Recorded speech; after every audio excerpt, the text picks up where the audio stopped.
Hello and welcome. It is 14 September 2025. That's right. I'm setting up for the Censorship Sucks Roundtable Radio Show.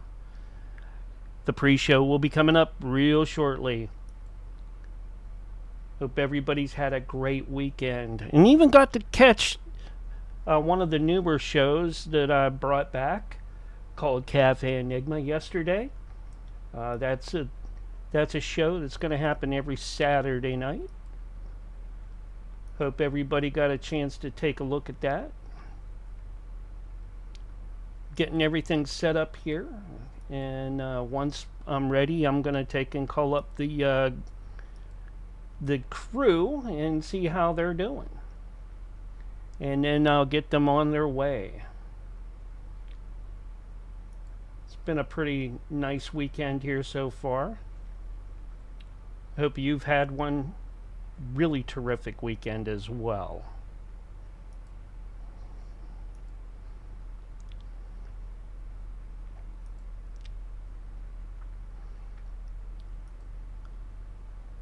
Take me a couple more minutes and I will get everything and everyone connected.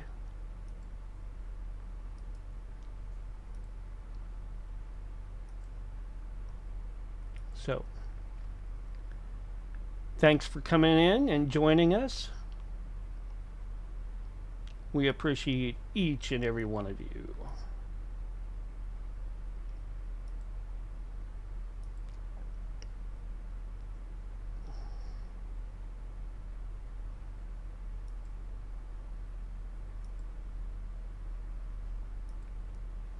Still looking, trying to get everything up and rolling, because I do a hybrid stream. That means multi-platform plus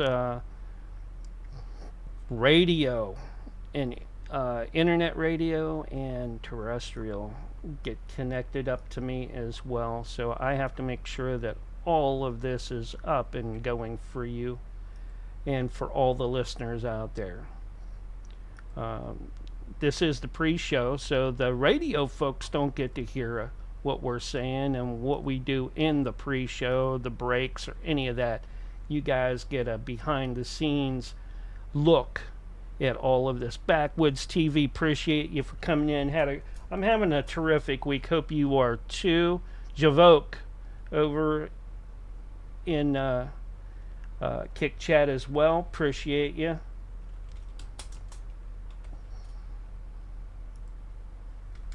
I think that's how you pronounce it.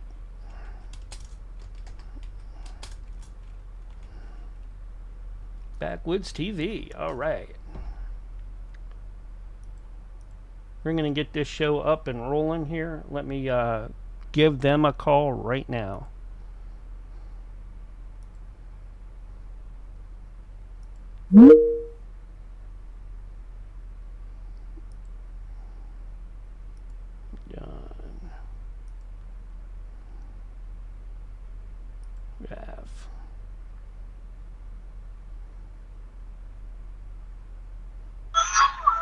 Hey, what's up? How's it going? Good, what's up? Not too bad here. Yeah? Nancy will be along with us later, but she wanted to see if Raph would want to come in with us too, if that's okay with you. Who's Raph? Her hubby. Oh, yeah, and that'd be fun. He's more into the current events thing, so that might be a better thing for you. Mm-hmm. So, cool. And I got Yo and Doc confirmed. So you do? Yeah. Okay. Did you give him the link to this? I don't know what this is. To this. Let's see here. Let me see if I can get Doc 69 okay, we're in the post up here. one. Let me share it with those guys. Yeah, go ahead and share that with them so that they have it. You okay? Yeah. Sure. Didn't look like Doc 69 was up yet. nope. It bounced him right out as soon as I tried to add him in. Same with Yo. I do have Brent confirmed for Wednesday too, but I think he just doesn't want it to be the whole hour about Charlie. Yeah, I don't blame him, and I wouldn't either. Well, let me let me fix the OBS so people can see who I'm talking to and things like that, because they like that. Let's see here. I'll switch that. Make sure I got that. There we go. And take that off. And take that off. Oh, no, that didn't work. Huh? Oh well. I'll bring it. I'll get it going here. It's just not showing. Oh, I know why. All right. I gotta do that. There we go. All right. Rollin' Cat in the Kick Chat. Appreciate you. And all the other folks that joined us. Wherever you're at, wherever you may be, and whatever platform you're using. Thank you.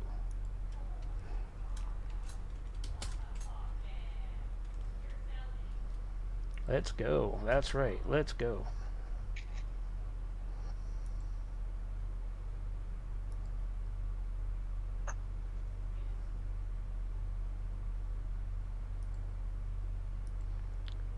So, how's your weekend?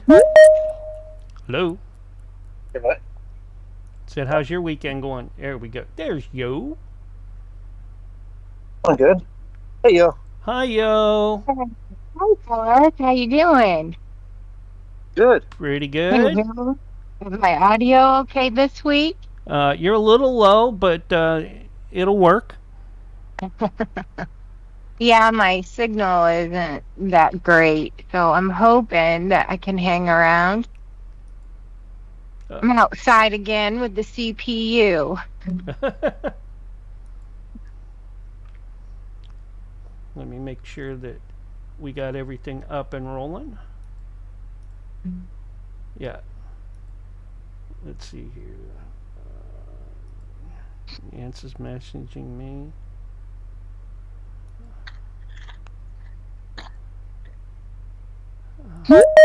Yeah, okay. Yeah, let me Nancy said it didn't send to her, so well, I got her anyway. Well, there we go. We'll get you kind of used to being around Yotivation too. Hello! And there's Doc. How goes the battle, gentlemen and ladies? Going good. Good. Got a very full house here tonight, which is good. Raphael's going to join in a few minutes. He's on his way back from somewhere, but he knows to join. Cool. Okay. Yeah.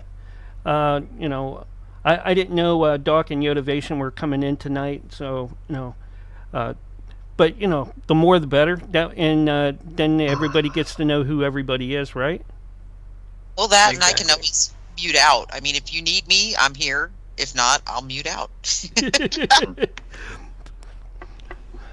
No, it's good. It's good to have you. I really wanna kind of see how Raph does around Willie. Because I was thinking about that. Oh my God, because that could be kind of funny or not. It just depends. Okay, let's keep in mind that Rafi's a Marine. Yeah. Let's just that stick up rear end thing. That is not a joke.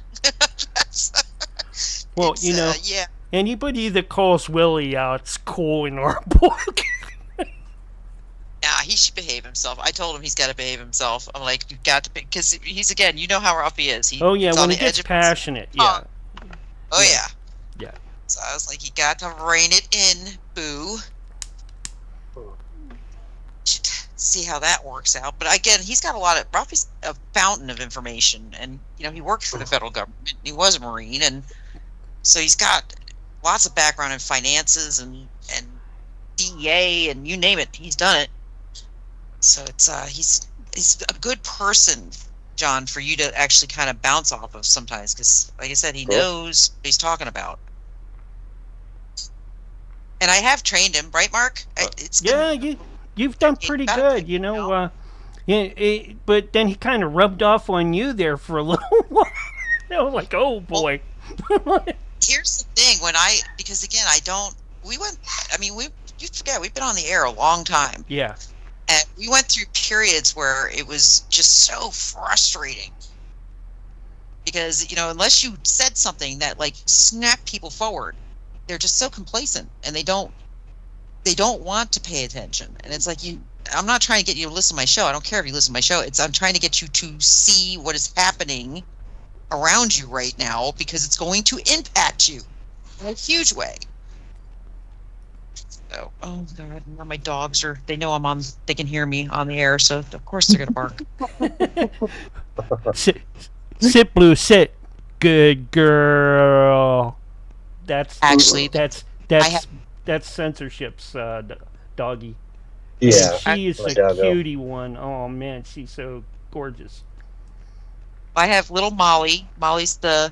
She's the one that I ended up getting, because you guys know, or Mark knows, I foster animals for the county I live in.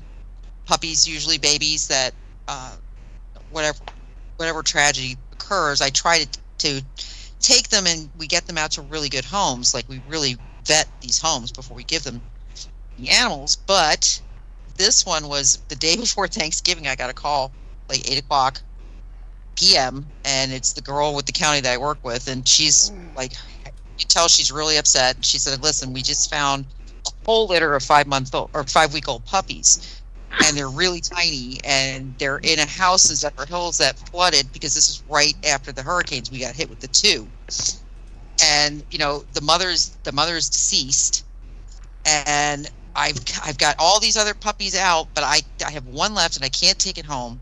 My dogs are too big. Can you maybe keep it till Monday, till my fosters, some of my fosters get back in town? Because a lot of people had left for the Thanksgiving holiday. And I said, yeah, you know what? What are we talking about? She goes, it's really small. And that's all she kept saying. It's really small. And it's brown. Okay. It's a turd. I'm telling you, I'm like thinking, okay. So I go to pick up the puppy. Within like an hour, I was in my car and on my way to her. And when she said small, she wasn't joking. This is like it turns out the dog is a Chihuahua Jack Russell mixture. Oh my. But when she had cleaned it, the dog is pure white. So I took her home, and I had just lost my dog, Pacoon, was almost 18. I'll be right back. I'm getting a refill. And this little puppy was doing little things that it reminded me of Pacoon. And he was a very unusual dog. And just the way it would I would go to pet her chest, and she would grasp my hand and not let it go. Like, if I tried to pull back, she'd pull my hand back to her chest. And this is a 5-week-old puppy.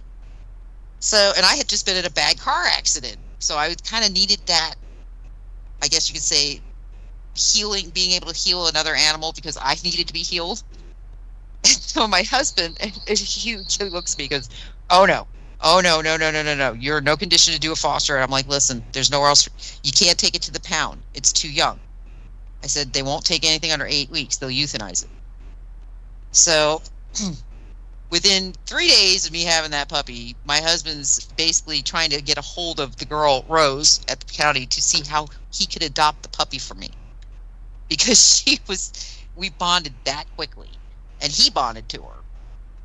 But she is now a fully certified support animal.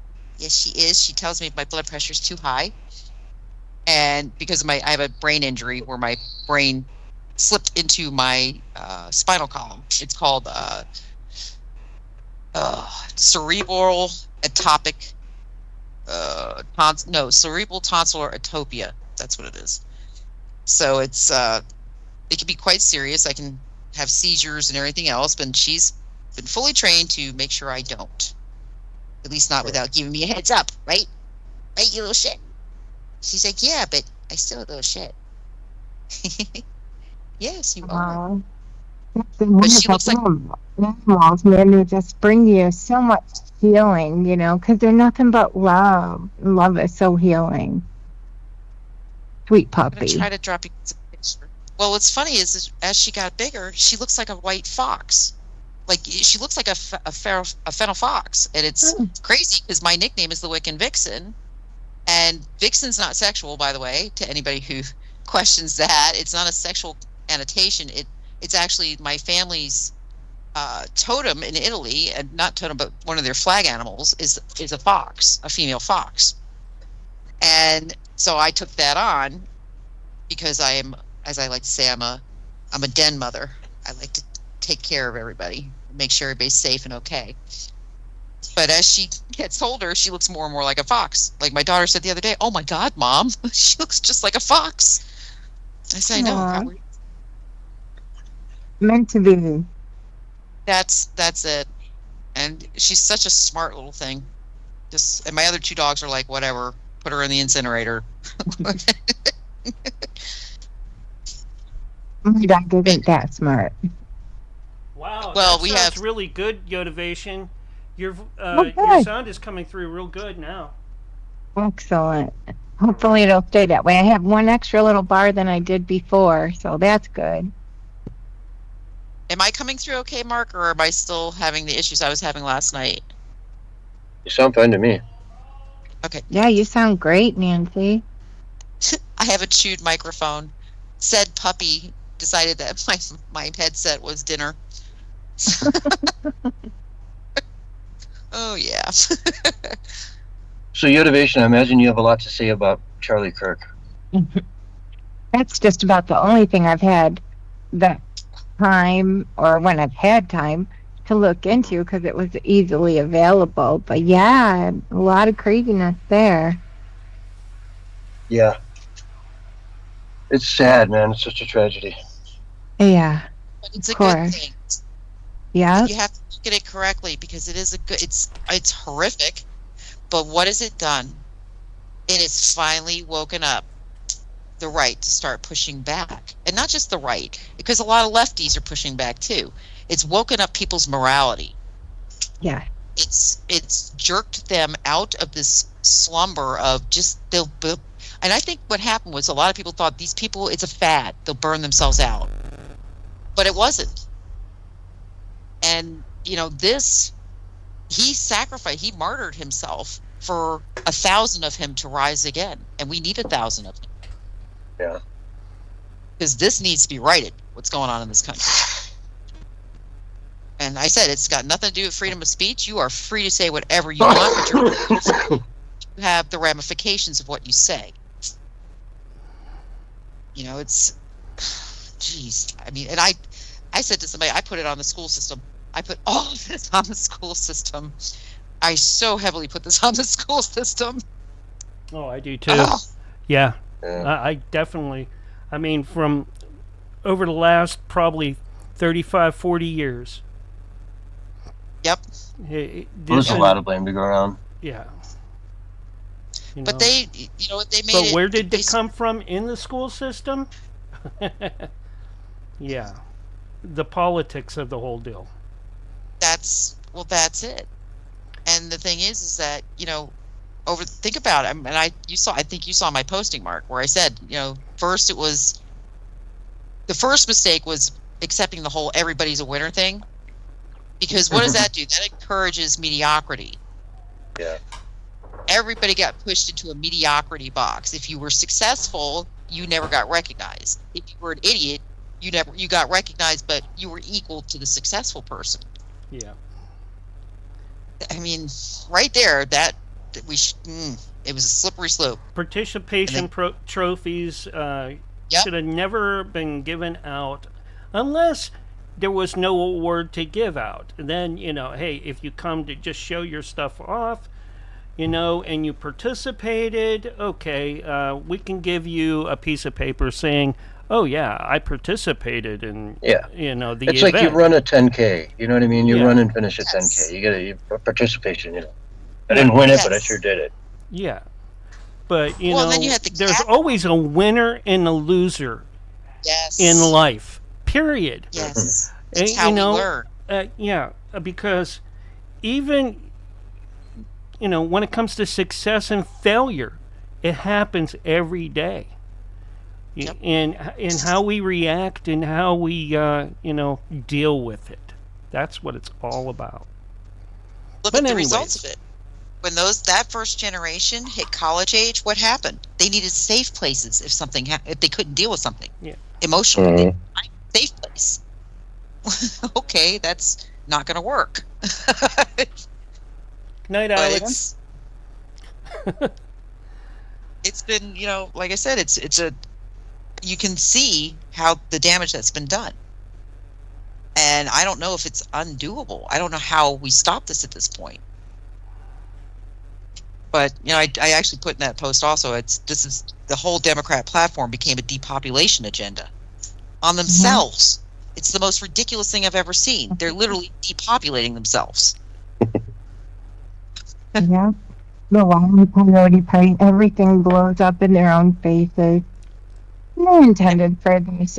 You wonder how we can make this stop. I think a post Charlie Kirk martyr world, we can stop affirming insanity. Yes. What they've done is incorporate fantasy into our reality, and now we're left with these transgenders that are out there, planning to assassinate. They've already tried to go after President Trump. They went after, of course, Charlie. And in my opinion, first of all, transgenders, there's no such thing. That's a mental thing. It's a belief system. It's not an actual fact. And the same way that I would never confirm to an anorexic that they need to lose more weight, I won't do that with a transgender either. And I think that's what we need to do is stop enabling this, because transgenders to me equal killing. They're either over 80%, 82% of transgenders have thought about killing themselves. 40% have actually tried to kill themselves, and I would bet 100% of them have dead named themselves, which is killing their past. So they're killers, and this is what we're seeing. They go after right now. The pattern seems to be targeting Christians or opposition, and I just don't think that we should validate these people anymore. People who do it need to stop. But I think we also have to hit the problem. And they're a result of what they've been taught, just like we're a result of what we've been taught. And that has never been addressed. And I've said that. It's never, the APA, the American Psychological Association, why has it not been addressed that they're encouraging young people to do this, even though it is physically very bad for them, mentally very bad for them? There's no good aspect to this, except for maybe a very temporary feeling of self-acceptance. Well, if the problem is self-acceptance, why don't we hit that instead of pharmaceuticals, change your sex, act like you're this, and force everybody around you through legal means, no less. Because you can't make money off that, Nance. Come on. You can't make money off of that. How are you going to make money off that if you're not throwing pills at people? And surgery, and that's a major surgery. Oh man, that's got to cost big time. Come on now. And then removing the parents from the decisions. Yeah. That was schools did that years ago. Offering the children a safe haven. We won't tell your parents you need an abortion. We'll give you here's the number to a clinic. We won't tell your parents. Mm-hmm. But yet the parents are still responsible for the child's health and well-being till they're 18. So if that kid goes tootling off and has an abortion and something goes wrong, that's on the parent. It sure is. the mental health aspects. Whether it's the custodial parent or not. Yep. I mean, it's like I said, and it's a game plan. I mean, like even this kid today, I just got a bulletin through that the FBI apparently is connecting emails that this kid had to basically the the Democratic Socialist Party. And I said, everybody, your immediate assumption is what the heck? But then I said, you know what? People are just not looking deep enough. Charlie himself said it. And it's one of the reasons I love Charlie Kirk. I may not be Christian, doesn't matter. Good is good, evil is evil, and we know better. Okay? And I've always said that. I don't care what your worship or your belief is. This is about being human. Good is good, evil is evil. You don't kill things, you don't kill people, you don't desecrate your body, you don't do these things. Why? They're evil. Pretty simple. Mm-hmm. Pretty simple. And we should know this pretty naturally. But We do naturally, we do. But like you were saying earlier, they, pump these people up with pharmaceuticals that have those side effects, and of teach them. suicide, homicide. Yes, it's a programming. The same way that you would run into somebody who says their dog is a vegan. No. No, I love that. No, you're going to kill your dog if you make it a vegan, or actually your cat. That's even worse. But the thing is like I posted a thing in my chat for my show about a theory that they had MK Ultra'd the school system, and they expanded the MK Ultra program into the schools. I was like, because this stinks so bad. What's happening right now? This is a government plan. Two ways about that. Mm-hmm. And there is a history. There is the CIA, the FBI. They have a history. And all these schools accept government funding. And as soon as you accept government funding, what happens? You go under national security, national defense measures if they want to experiment. And in my paper, I literally cited multiple cases where that has happened. So, before we get switched up and move over to the next room and run out of time to be able to talk about anything, Raphael, you there? Can you jump in here? There he is. How you doing, buddy? Nice to meet you. Yep. Good. Yourself? Same here. Good. And we got Doc here as well. What's going on, Doc? Oh, no, just listening to the conversation. Okay, waiting, cool. For the show to start. So I'm doing well. Nice to meet you all. Doc, do me a favor and drop your mic down about a notch or two, okay? Because you're lighting up like a Christmas tree even when you're not talking. All right. Okay. Let me see here. So I just wanted to say we got a lot of people in here tonight. So it's How's a that, round Mark? table format, right? Oh, go ahead. How's that, Mark? Much better, thanks. Okay. What I try to do is I'll bring up some sort of a subject, and then we'll go around the room, and I'll give everyone a chance to opine on it. So, feel free to take a couple minutes each to go up on it. Just understand that when we do that type of thing, it's going to take about, say, 10 minutes to get around the room on one subject. You follow me? Yep. And so that's kind of the way I run it.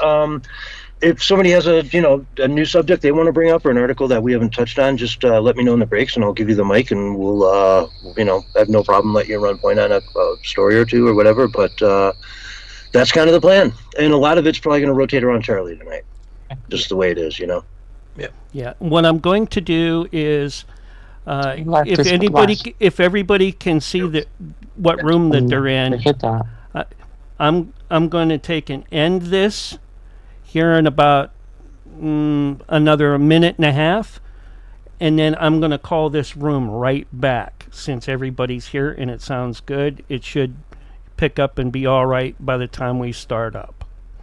But I'll let everybody know when it's time for us to head over or hang up. And I just want to... It worked great yesterday when I did it for the Cafe Enigma show on Saturday. Let's see if we can make it happen tonight and keep things simple, by using the same rooms. All right? But everybody sounds pretty good. When you do come in and that, how close are you to the microphone? Pretty close. You don't have to be so close to the mic. All right. Okay. You can back away from it unless you're trying to keep it down for whoever is around you. Okay. Mm-hmm. Because before, like when you started talking naturally and that, you kind of backed away and it was perfect. When you came up on it, it gives a little kind of a muffled sound. And Okay. with that, I am going to take us and get us to the next room. Bear with me, folks. Everybody out there in chats, hold on to your hats. I am going to switch us over and get the show started at the top of the hour. All right? Doc, everybody hang up. Raph, hang up. And as soon as everybody hangs up, I will end this meeting. All right. All right. Get the Censorship Sucks Roundtable Radio Show crew back and up here in just a minute, because I got to make sure that they have enough time to go until the 55-minute mark and a little bit over that, because we're on a timer with Teams. So let me call them right back up. Do.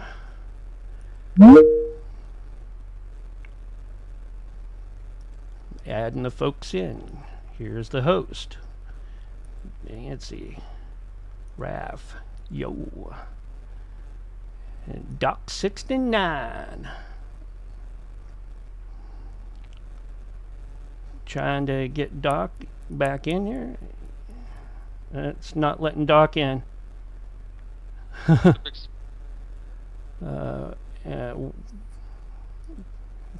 John, come on, John. Get in here. I'm here. Okay. Am I like the only one here? Yep, you're the only one here. Oh no, now John's here. Here's All right. Sean. I'm trying to get Yo and Doc back in. Is It's the is same. it the Sean. same link? It's the same exact link. Just tell them to Okay. join it. Doc's with us right now. There you go, Doc. Just hit the link if you. Oh, if it's there's not calling you. Yotivation. There we go.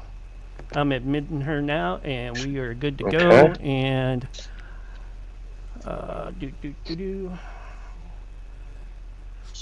Yeah. Is that everybody? And should I introduce Yeah. Raphael as your Where'd husband? Raph go? There's Raph. All Sure. right, thanks Okay. for adding him. Let I'm me. here. I'm here. And You go by Raph? Raffy. I go by Raphael. Okay. I'll just keep it simple. The question is, do you have a red bandana? Ah! Do I have a red bandana? No, but I have a couple sides. There we go. That'll do. That'll do. Where? Here?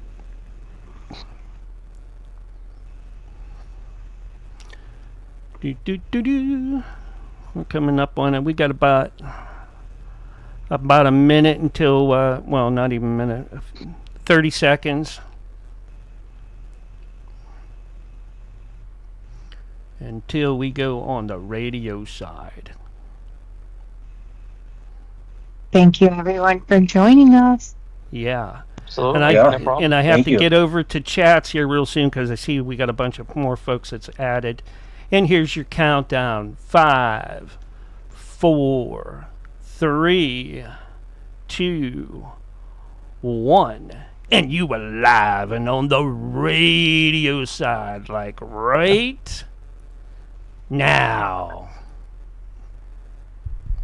Hello, everyone, and welcome to the Censorship Sucks Roundtable Radio Show for Sunday night, September 14th, 2025. Folks, it's been a crazy week. On Wednesday, we did our Wednesday night show, and Charlie was pronounced dead, Charlie Kirk, about an hour before we went to the mic. So it was sort of an impromptu. I didn't know a lot. We were just kind of picking up headlines and breaking news that was coming out and reporting on them. And it was very raw. It was tough. It was emotional. It was a very difficult show to do, and tonight is really no different, except for we know a lot more. We know about his wife, Erica Kirk, now, and what a legend she is. She came on the other night and spoke from the heart for a good, 20 minutes. And I think she probably made more people cry in those 20 minutes than anyone in American history. It was so touching, so emotional, so polished, so good. She's good at what she does. I mean, she's good. She was Miss Arizona. A lot of people don't know that. She was Miss Arizona.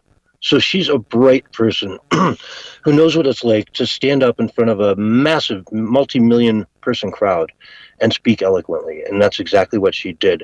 And she promised that she is going to fight like hell going forward, that she is a woman on an absolute mission to kick some butt out there. And I believe her. I think she is absolutely, completely dedicated to preserving the hard work of her husband's life work and making sure that it grows and grows and grows. And folks, guess what? In the last 4 days, Turning Point received 32,000 applications for chapters across the country. In 4 days, 32,000. This is the left's worst nightmare. This is going to backfire on them so hard that they're going to feel it for years. They're going to feel the ramifications of this for years to come because people are so motivated. I was afraid that, conservatives would cancel their tours on college campuses. Too dangerous. It turns out the exact opposite is happening. They're coming up everywhere. Cam Higbee the other day just came out and went to Seattle, to a university there, had a sign on it that said, no one should be killed for their thoughts or their speech. And, there were people that came up to him, and, there was one guy who said violently, I want to punch you. I want to punch you. I want to fight you. Will you fight me? Let's fight. And it just proves his point. Look at this guy. Look at this lunatic. But, folks, we have a lot to talk about tonight. With me, we've got a full house. Tonight, I've got Doc. How are you doing, Doc? Doing well, and yourself? Good. Good to have you back. We've got Nancy Planetta. Good evening. Great to have you back as well. And we've also got your husband, Raphael. Hey, how you doing, guys? Good. And last but not least, we've got Yotivation Nation. How are you, Yo? It's going to be really unrealized. And I want to throw the ball straight to you, Yo, because Charlie Kirk's wife, Erica, I'm sure you've seen that speech she gave the other night. It was heartfelt, and it just screamed determination. And I want just to hear what you thought about all that. Yeah. First of all, it was a wonderful example of a loving couple. Not everybody in the nation has the benefit of being in a loving family, and you can tell right off the bat that they're a loving family. Charlie has reached people that you or I or, regular people don't seem to reach. He's gotten to the youth, and he helped to change the wave of the future. And his wife is so strong, standing to support her husband, unfortunately, who was taken from us far too soon. But in his passing, they thought that they could silence him, but his voice has only grown louder, and his reach has gotten even farther. It's reached, far across the whole world. And people have been coming out, not only for Charlie Kirk, but, for Christianity. There's a lot of hate that's being pushed toward that. And she stood up in the face of all that hate very bravely. And she, with such conviction, said that we're not going to let Charlie's voice die. And I bet you that it is just going to scream and rage across this nation from here on out in this post-martyr Charlie Kirk world. Yeah. Nancy, what do you think? Well, it's funny because when you look at it, and I think everybody was horrified. I know I knew within 8 minutes of him being shot that it had happened, and I actually saw the video of what occurred within 10 or 12 minutes, and I knew right away. I looked at Raphael and I said, "Oh, he's gone. There's no surviving that." I was a medic. Yeah, no. And I felt this horrible pit in my stomach. And again, I mean, I was saying before we came on air, I come at it at a different perspective than most. I am not a Christian. But that does not mean that I don't respect, especially true faith people who are, it's their conviction, it's who they are. It's not a show. It's not pandering. It's who they are. And I always said that when you embrace Christianity correctly, it's a beautiful religion. It really is. And Charlie embraced it correctly. You know, he was about discussing things with young people and using logic. His religion was never his shield. It was his belief, and you could never shake him from that, which was beautiful. But it wasn't his shield. When he talked to these young people, he brought it down to a context that was logic. It like was a foundation, you know. Yes. You know, like these are just basic moral values. You know, what would you do if this was you? I mean, he turned it on them. It was a beautiful way of handling things. He had a real gift for that. And he made an impact. That's why he's no longer with us. Because he made an impact. Yeah. And I think Raphael, oh, sorry, go ahead. No. I was just going to say, rounding it off, I think he gave us a beautiful gift with his sacrifice. Because now just be one Charlie Kirk. And Raphael, it seems like this is really, everyone's wearing shirts now that say "I am Charlie." It seems like this is going to blow up in their face. Yeah. It's just going to turn out to be like just a horrible thing. They realize, hey, when we kill these guys, guess what? They only grow stronger, you know? I think that can be said about anybody. I mean, even, you look back to, say, Martin Luther King or Malcolm X or anybody else that they killed. Even JFK. I mean, JFK is, one of the most legendary presidents that we've ever had. And it's not because he was a saint or anything. It's because they killed him. They brought him to legendary status, and that's never going to change. It the way they did it. That's really, I think, what set it apart. It wasn't just. It's not like they poisoned him.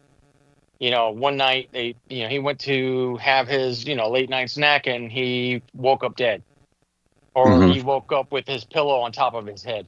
It was out in the open and graphic. I mean, it was the, for lack of a better term, it was the shot heard around the world, at the time. And I think what we're seeing is the same thing. You're seeing protests around the world where they're invoking Charlie Kirk's name, trying to clean things up because everybody has the same problem. So we got, while I mourn his passing, I wasn't surprised. I mean, you can ask Nancy. I wasn't even shocked because I was waiting for something like this to happen. It was just a matter of time. The real question is, cui bono? Who benefits? If you really want to know who did it, who ordered it, you got to find out who benefits from it. And that's how you when you approach any criminal investigation, you got to answer the who, what, when, where, how, and why. Why is probably the most important part because it'll help you put together the rest of the pieces. Who benefits? I don't know, Doc. Yeah. Who benefits? You there, Doc? Sorry about that. Well, I mean, first of all, the right wing is going to benefit tremendously from this in an outpouring of more support, right? I mean, just in general, all phases. But I don't think I don't think who benefit necessarily applies to who carried out the attack, who may have encouraged and brought about the design of such a young man certainly benefits from what is most likely going to come from this. But I'm concerned this is just the beginning of the turn to violence from the left. I think they've realized they've lost the battle of discussion, which is why they shot our negotiator. Hmm. And so I look for this to, especially as we pursue these collaborators, which I think there are some, I think we're going to see more attacks, and I'm pretty sure that there are some other nefarious entities that are enemies of the United States working to encourage these young men to do these things.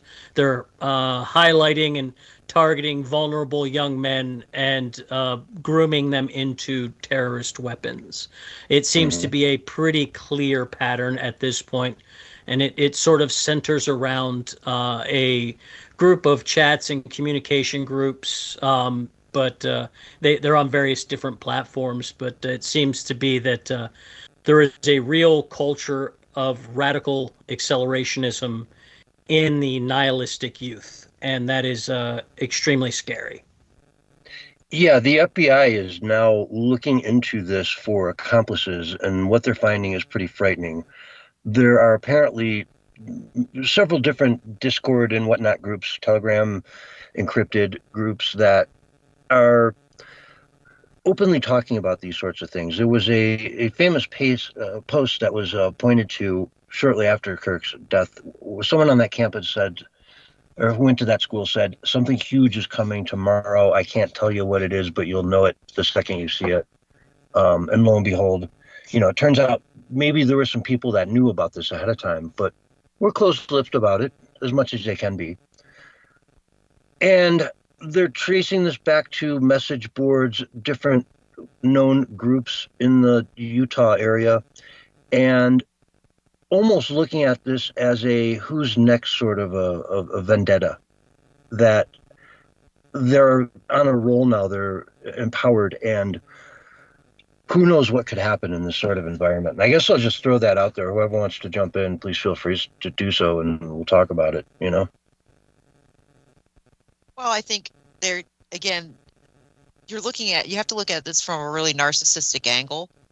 The planners of this event obviously suffer from severe narcissism because they did not believe, because conservatives as a whole, and a lot of liberals, and I'm going to include our liberal brothers and sisters, we're all patriots in our own way, but we don't have to agree with them to say we still got to live with them, guys. But the thing is that they didn't expect the rebuttal that got. They messed with the one thing you do not mess with, and that is the peaceful negotiator. Oh, yeah. I mean, I am seeing posts all over the place of liberals who are leaving the party. I mean, you've got a lot of Southern Baptists that are liberal. You have a lot of very religious groups that are staunchly liberal, and this was the last straw for them. This was it. Done. They're leaving their party now because they cannot condone this violence anymore. They're done. Yeah. I've got an article here in front of me titled, I don't think they understand that Charlie was the good version, the nice version. Yes. Charlie was always very polite. Hey, we agree to disagree. Facts are facts, but otherwise, hey, we agree to disagree. You think it's okay? I don't. He was always very nice, though. Smiling, throwing the hats around, having a great time.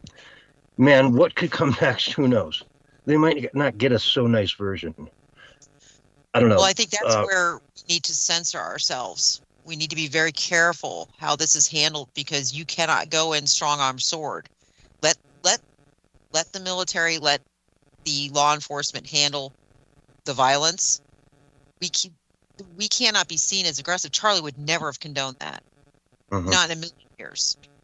And I'm not saying we don't defend ourselves, but I am saying I do agree with Doc. There is a much larger thing going on here that people are not seeing, and they're not being shown it for a reason. And I believe that's because they're really trying to get the correct answers this time, because this cannot be a JFK. It cannot. There's too much information. The information moves too quickly. people are exposed to things and they want answers, not not cookie cutter answers, not like the Las Vegas shooting, not like JFK. No, they want answers. This was a beloved person, very beloved. Absolutely.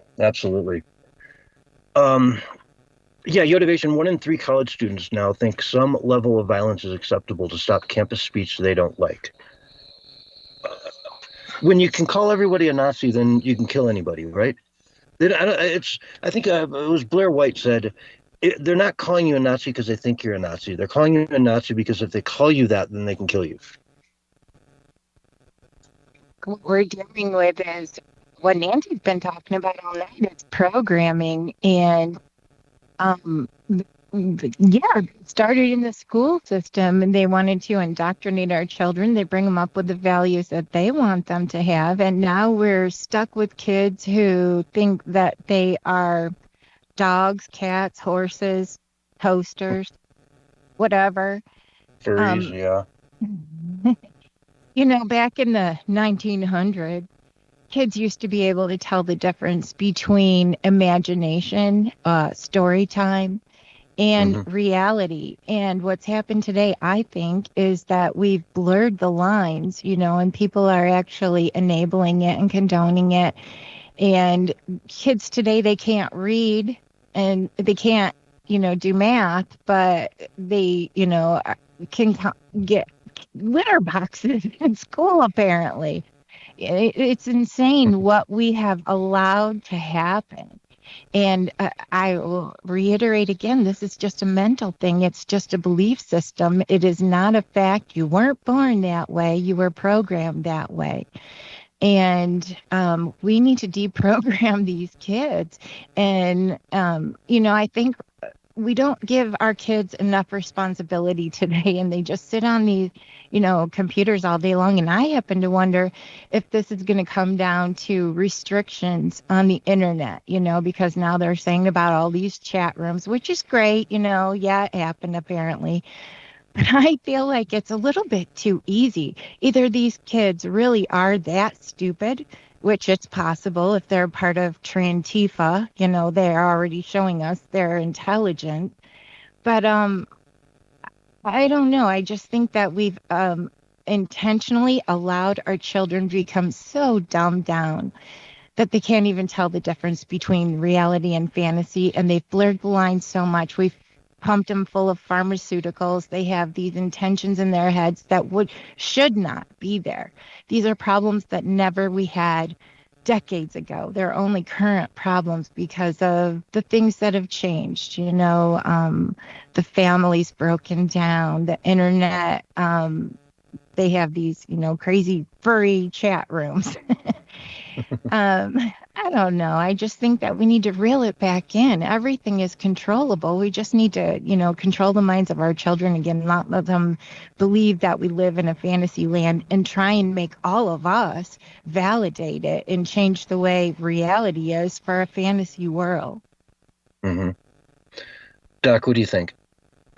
Well, I think Yotivation did hit something key there, that this is an actual, almost a grooming process that starts very young to bring these children into the mindset of the progressive left-wing ideals that we see promoted in schools. But I think there is a deeper issue that makes people more susceptible to these ideas, and that is the loss of hope. I don't remember the exact numbers, but there's been several studies and not experiments, but polls done on this, and the amount of young men, especially young white men, who don't see any future, any hope, any possibility of having a life, a career, a family. They see themselves doomed to be renters for the rest of their lives. As long as that is a section of the population that exists, you will consistently have terrible political violence within your society. This is seen throughout history. We have debased the dollar, and so your labor is almost valueless in our society.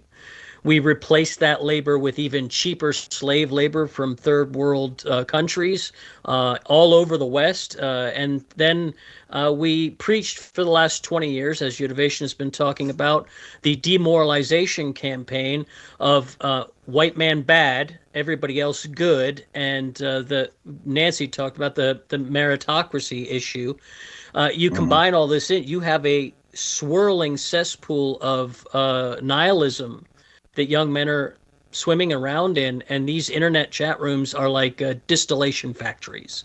They're not the source of the cause, but they are a key component in the process. And we do have to worry about the internet being slowed down, controlled in some way as a tool for the government rather than our protection. That is a serious concern with this, because it's the internet's a tool and anybody can use it, and we have to take a lot of personal responsibility and keep our young kids away from unfettered internet access. Yeah, I don't know, man. We're looking at a really tough place in history.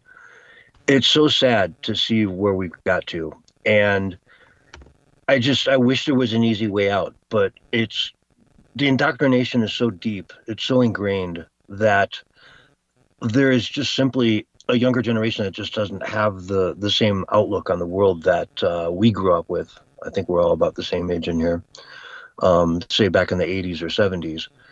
And the way out is not going to be simple. We're just going to have to really pray that we can all get together, come together, and find more and more people to bring into the fold of understanding the foundations that Charlie Kirk built his moral standings upon. And it's so simple. That's why he never had a problem debating anyone. Once your house is built on that foundation, everything falls into place. Now, again, I'm not a very religious person either, but I understand the grounding that it can give you. And I search that sort of grounding as well in life, and find it in different ways, and pretty much come to the same place that Charlie did. But man, it's a tough place to be in as a country. This vitriol needs to die down, and I don't know, Raphael, do you think at any point the mainstream media is going to wake up and say, hey, we kind of did this? We're kind of, responsible for putting people on the air, like Jasmine Crockett, who calls ICE, modern day slave police, slave catchers. Are they ever going to wake up, or is it just going to get worse and worse with, say, MSLSD and their ilk? Sorry, I had it on mute. Yeah, you have individual reporters like Tucker and Megyn Kelly and whatnot. They're already starting to see the errors of their ways, and you're going to see it on the right as well. Like Anna Kasparian. If they're starting to see, everything is a learning process. But the people that own those networks, so the mainstream networks, will never allow you to speak the truth unfettered. It's just not going to happen. It's not a matter of whether they can see the errors of the ways. It's about pushing the agenda. They are captured by the deep state and other forces, and they'll never be allowed. They'll be forced to toe that line. If you want your paycheck, you're going to toe that line. Mm-hmm. Yeah, the World Economic Forum and all that. And, I've got a clip here I want to play. Bear with me, it's a couple minutes long, but we've got 2 hours tonight, so I think you guys want to hear this. This is what's coming out of, these are all very, very recent clips that are coming out of the left, prior to the murder, assassination of Charlie Kirk. But it just goes to show you how demented it all is, how far it's all gone. So you'll recognize their voices immediately as I play through this. There's about 7 of them. Let me ask you something. Oops. Is it fascist? Yes, I do. This is what kicking the shit out of fascism looks like. Try to prevent the spread of the lawlessness and the fascist chaos that's been unleashed against us. So when we say Donald Trump is a fascist, fascism, a huge component of fascism, is uniting racism, bigotry, a form of racist nationalism. We are now living in a fascist dictatorship. We are worried about potential rise of fascism in this country. We're worried about our democracy falling to an authoritarian and potentially fascist form of government. Not only to roll over to Donald Trump's will, but to roll over our democracy and allow him to take over this country as a fascist dictator. When fascism isn't just coming, it's already here. The former chairman of the Joint Chiefs of Staff, Mark Milley, said, "No one has ever been more dangerous to this country than Donald Trump, and he is a fascist to his core." That was from Western Lensman. Posted that to his account over on Twitter. Oh, wow. I mean, it just goes on and on and on. Fascist, fascist, fascist. If somebody's a fascist and they're Hitler, is it okay to take them out? Right? That's kind of what we're getting to here. Nancy, will they ever stop this? Or Raphael, go for it. Sorry, no, it's just when you're trying to program the public, you got to put out keywords and for them to latch onto. It doesn't have to mean anything. It's just something for them to espouse. And that's exactly what's happened. They've been told that everybody that doesn't toe the liberal line is a fascist, that they're, somehow they're part of the government censorship or anything that we see that we've actually been seeing since well before the Obama administration, even into the Bush administration after 9/11. It's been like this for a long time. But as far as the program, that started during the Obama administration, as far as I could tell, because that was when they started putting out propaganda saying that it takes a village to raise a child. If you haven't heard that one. Yeah, Hillary Clinton. Not just Hillary Clinton. It was the liberal media that was pumping that out on a regular basis. That's when you knew that they were trying to take over your programming your kids. They didn't want the parents having control and programming their kids because they've done multiple studies that say that parents are the greatest source of nationalism, which is what they're trying to destroy. They're trying to create global government, but in order to do that, they have to destroy nationalism. Yeah, it's scary stuff. I don't know, Yotivation. How do we get them to wake up and realize that they're killing people with this rhetoric? It's ridiculous. That's the player. We were infiltrated a long time ago. It's not just the media. It's big pharma, big food, the corrupted and weaponized government and all its institutions and agencies. They used to be held accountable for what they said. Back again in the 1900s when reality was still reality, before they created this fantasy land that we live in now, trading reality with imagination and make-believe. They've just drawn this line and we've got to erase it, because what they've done is they've blurred the line between fantasy and reality. It's too variable. You can't be a cat or a dog or a horse or a toaster. You are either a male or a female, and that's just the way it is. People can erase their past, by, like, say a criminal, he says, oh, all of a sudden I identify as a woman, and he could erase his past transgressions and not be responsible and held accountable to the things that he has done. What we're doing is going down a dangerous path, and if we don't correct it, which I think we will now, I think people are realizing how dangerous it is that we're allowing our media to corrupt the minds of not just our youth, but everybody. We are ever the experiment. And it does go back to Obama. He is the one who, with that Smith-Mundt Act, decided that it's okay to use propaganda on American citizens. And they lie to us about everything. And so it's a buyer beware world, and we have to go forward using common sense. And if you stay with facts, you can remain in reality, because there's two different worlds going on right now. And I really, truly believe the military has a good concept of what actual reality is going on right now, while we're all stuck in this fantasy land that the television is creating. And so many people today only need to believe in something. They don't have to have facts, and that's why we end up with people who thinking that they could be whatever they identify as. It's too variable. We can't have it. Exactly. Oh, wow. I don't know. Does anyone want to pontificate more on what you just said?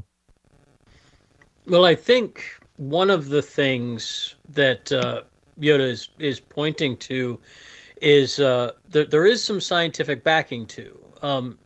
Human beings have difficulty dealing with a world as hyper novel as our world is, and it gets more novel every day. And that once you get to a certain level of novelty, the brain kind of just goes on to autopilot and starts accepting programming. And I think that is very much a part of the mass media problem. We're too enticed by all kinds of things that intrigue our mind and our brain and activate our attention, and we don't ever clear our minds enough as a general rule. And I think that we have to really grapple with going forward to change the culture for the youth.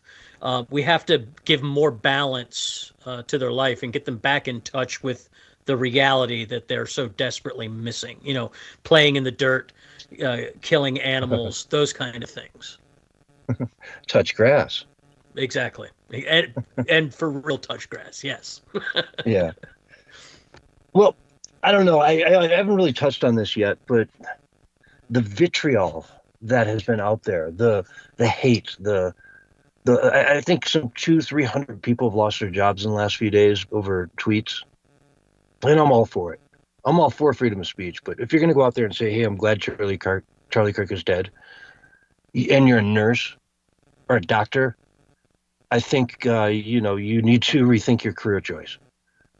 And as a hospital, I certainly wouldn't want you on my staff if you come out and say something that vile. And they seem entitled to it. There's just a glee, a happiness in these awful, god-awful posts. There were people that went to a vigil in Portland, I think it was, or Seattle, the night of Charlie's death, and started screaming, F Charlie, and I'm glad he's dead, and I would have shot him, and just trying to rile everyone up. They see a group of conservatives, and they just want to go in there and be the most vile people they can be. And they're very good at it, because they're deep in their heart, they're just vile people. But I want to play a clip here from Stephen Miller, and then I'll go around the table again. This is him talking about these types of people. The left calls people enemies of the republic, calls them fascists, says they're Nazis, says they're evil, says they have to be removed, and then prints their addresses. What do you think they're trying to do? They are trying to inspire someone to murder them. That is their objective. That is their intent. And when you see online, Sean, as we've seen for the last few days, tape after tape after tape of federal workers, bureaucrats, staffers in the Pentagon, educators, professors, healthcare workers, nurses, celebrating the assassination of Charlie Kirk. These are radicalized people. There is a domestic terrorism movement in this country. And let me tell you something I'd not share with anybody, but the last message that Charlie Kirk gave to me before he joined his creator in heaven was he said that we have to dismantle and take on the radical left organizations in this country that are fomenting violence. That was the last message that he sent me before that assassin stole him from all of us. And we are going to do that under President Trump's leadership. I don't care how. It could be a RICO charge, a conspiracy charge, conspiracy against the United States, insurrection, but we are going to do what it takes to dismantle the organizations and the entities that are fomenting riots, that are doxing, that are trying to inspire terrorism, and that are committing acts of wanton violence. It has to stop. And my message is, to all of the domestic terrorists in this country spreading this evil hate? You want us to live in fear? We will not live in fear, but you will live in exile. I don't know. We've only got about 4 minutes left. Nancy, what do you say? Well, I mean, I don't know. I'm a little bit of a negative person when it comes to that because I'm like a little too little, a little too late. Because here's the thing. Some of us have been standing on our heads for 15 years, at least, telling people that something is seriously wrong here. We have a serious problem. We have a country right now where you have, because of the economics of the country, you have dual working parents. You've taken the structure out of the family. These kids, they don't get attention. They don't get love. They're kind of, they do get, I mean, the parents do the best they can. Do not get me wrong. But the number one aim of a family right now is not the family unit. It's to survive. In most households, I mean, you do have your caveat of people who live comfortably, but for most households right now, it is literally paycheck to paycheck. You know, most of these kids are in daycare by the time they're 4. Yeah. And, you know, people say the internet's a problem. The internet was a solution to a lot of these parents because they couldn't afford the after-school sports because everything suddenly bolted up. Remember, Department of Education, kids were supposed to get all this money because of the lottery. It never manifested. You send your kid to school now, especially public school, they've got to pay for it. You've got to send things into the classroom for all the kids. You know, they have nothing there. Again, like I had even when my daughter was young and she's 34 now, I paid an arm and a leg for that kid to play soccer. I put her in ice skating. I was trying to keep her extracurricularly busy, physically active, to keep her off because even then we had computers and everything. Okay. But now it's just easier to hand a kid a tablet. Yeah, Doc, I don't know. What do you think about what Stephen Miller had to say? Well, I think it's like Ned said, a little late, but little late's better than not at all, I guess. We need to root out the radical leftists. This is for sure, and I think we need to start with Antifa, and they need to be arrested, and they need to be put in jail. They need to be designated as a terrorist organization once and for all. Agreed. I mean, why in the world are they not a terrorist organization? About a minute left, Raphael. Yeah, I think we're barely scratching the surface. I know Nancy and I have been doing podcasting together for a decade, and we have dug deep, and it goes way beyond just leftist politics. The globalization, the call for universal digital ID by the UN, you know, everything that we're seeing now, I can feel like we're getting played. The Hegelian dialectic, the left-right paradigm that, and their, you know, problem, reaction, solution paradigm is just in full swing right now, and they are working everybody like a sock puppet, and we're falling right into their trap. Everything from the kids to the online scams to the bots. Everything is just part and parcel to the greater manipulation of humanity. Right where they want us. They got us right where they want us. Yeah, and it's funny, you know, they scream like hell when Donald Trump wants a voter ID, but a universal digital ID? Yeah, let's go for that. Anyway, folks, we are out of time for right now. We're going to take a quick break here, and we'll be right back with more of the Censorship Sucks Roundtable Radio Show right after this. All right, we are on radio break. Oh, yeah. Great show, guys. Really great show. Yeah, even Willie is liking it, too. He was listening. If Willie's listening even, that's impressive. Well, you know, I kind of like, we got, extra people here tonight, and, better bring it on, and I haven't heard from you. Are you there? I'm like, yeah, I'm here. I'm like, I'll be ready to go. I think Raphael hit a really key point there. The leftists are just a foot soldier kind of tool of this whole propaganda thing. He's 100% correct on that. That is absolutely true. It is a dialectic. They want to. That's why I think it is who benefits. It benefits the right, and they want to I believe they want to shift control of the system to the right from the left. That's what I think is happening. I think you cannot separate the parties. They're two sides of the same coin. Right. They're right. Republicans in name only. It's not really a right-left thing. It's if you go online, deep state versus MAGA. Find, Yeah, it sure is. Hey, I'd like to give Patriot. I'd like to give big shout outs to Great Conspiracy over in Kick Chat, as well as Roger Hansen, who both of them are restreaming us, and MC Dirty Work is over in D Live, and he's hosting us too. So I appreciate them very much for helping us get out even more.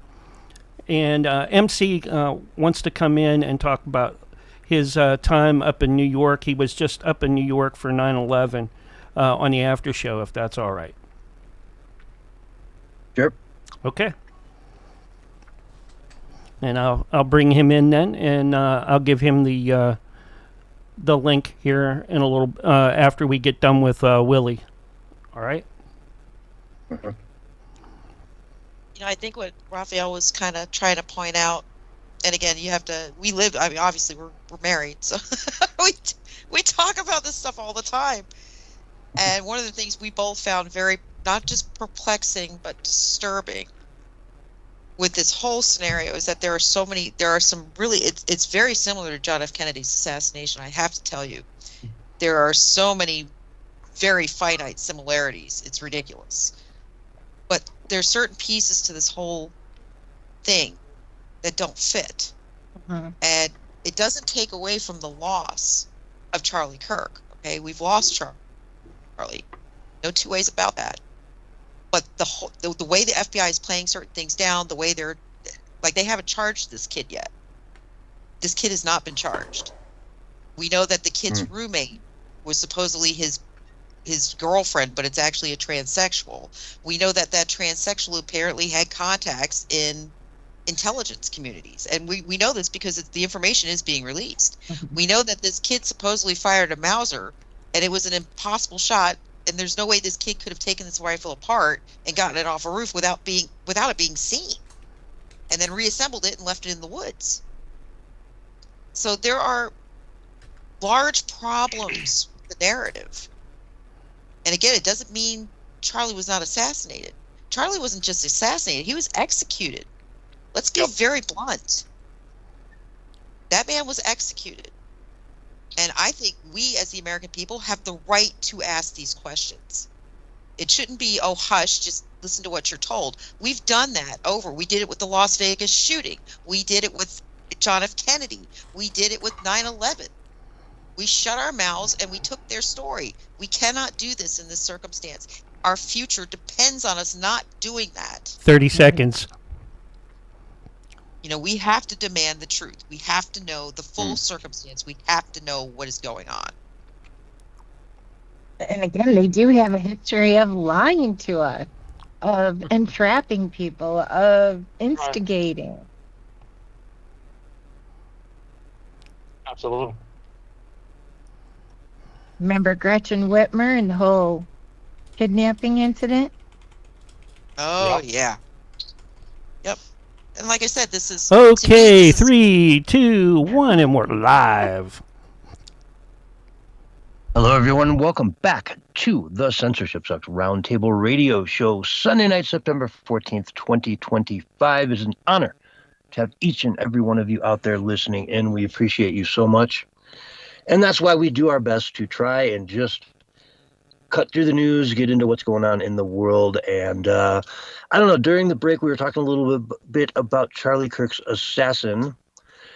At least the man that they are alleging has done it.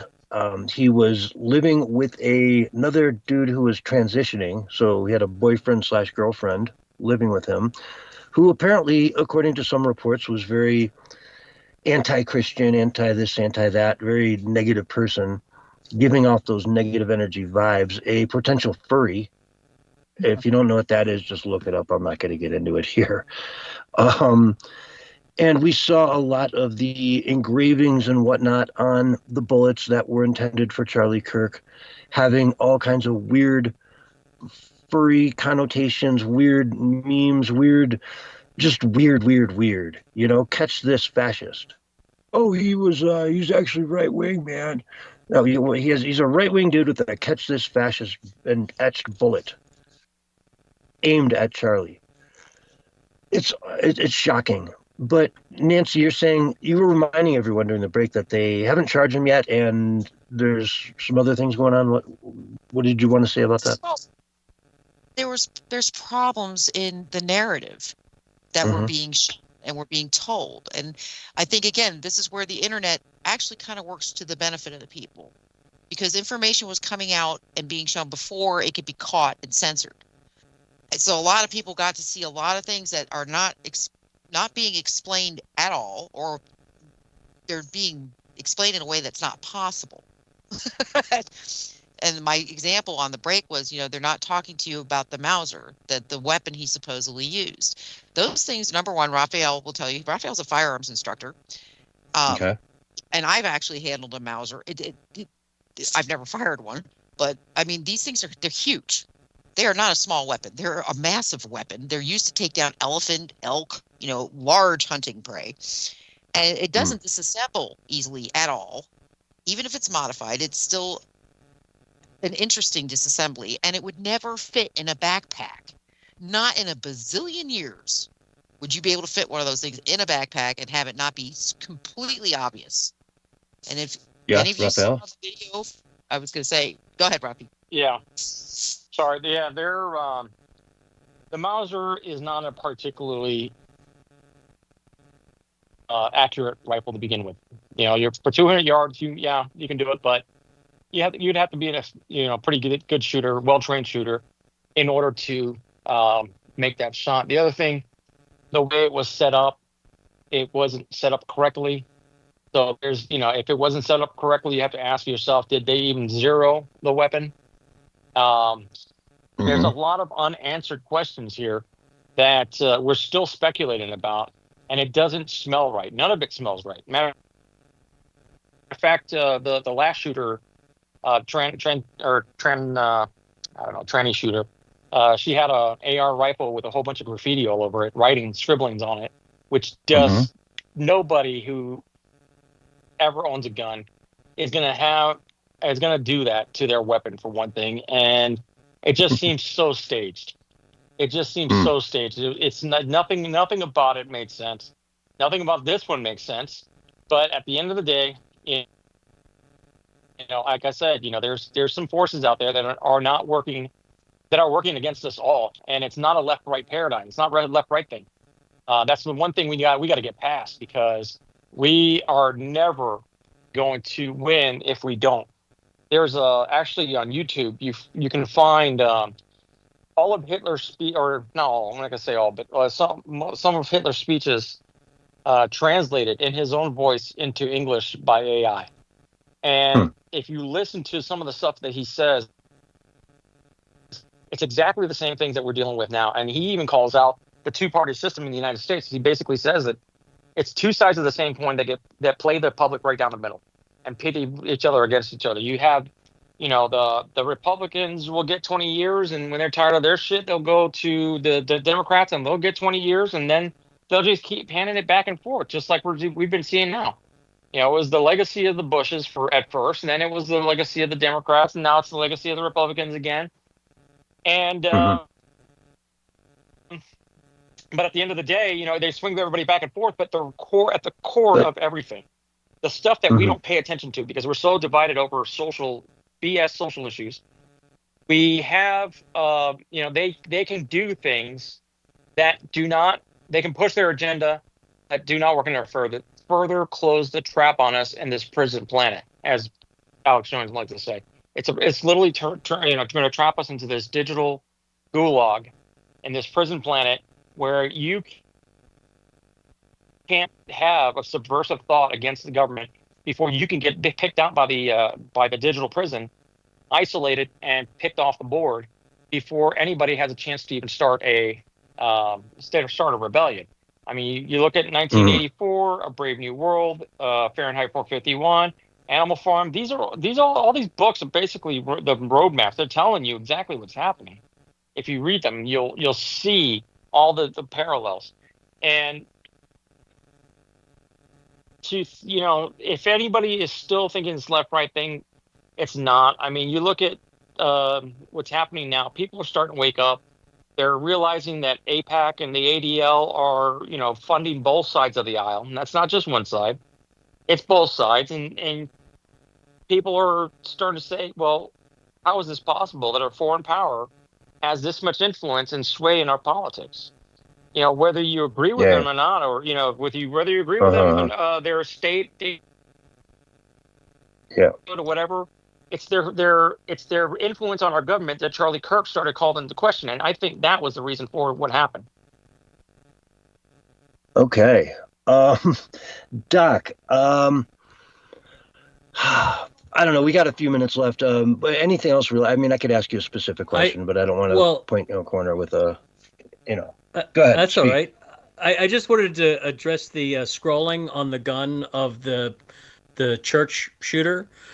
This is Raphael identified a tactic there that it's intentional. He scribbled all those things on his guns to actually encourage both sides to fight. The tactic, I don't know if him and Raphael and Nancy have come across the accelerationist cult 09A or MKU or any of these. These are just variations of the same thing. They absolutely are not right-left. They everything they do is to create an atmosphere of tension in order to march us in whatever direction their leaders are directing them. Yep, and you just hit a point. They're leaders. And I do want to point something else out, too, that needs to be addressed and people need to understand. Over the course of the last 15, 20 years, and I am in cybersecurity, I am in technology, so I've watched it happen. Words have been redefined. So words that we're taught, the word fascist, perfect example. If you go look up the definition of the word fascist, it is not how it was defined to us when we were younger. And today, yes, this is how these children are learning our language. It's been redefined. That is very, very dangerous because that is their reality. It's their language. So again, you have to, like I said, this is so deep in so many ways. And Charlie's the catalyst. God love him. And I know he does. Charlie is the catalyst. And he is a martyr. No two ways about it. He is a martyr, but you know what? He's giving us a fighting chance. Yeah. And that's how I'll him. Sorry. Well, gosh, we only have about 30 seconds left, but I do want to get you in the segment. So what do you have to say?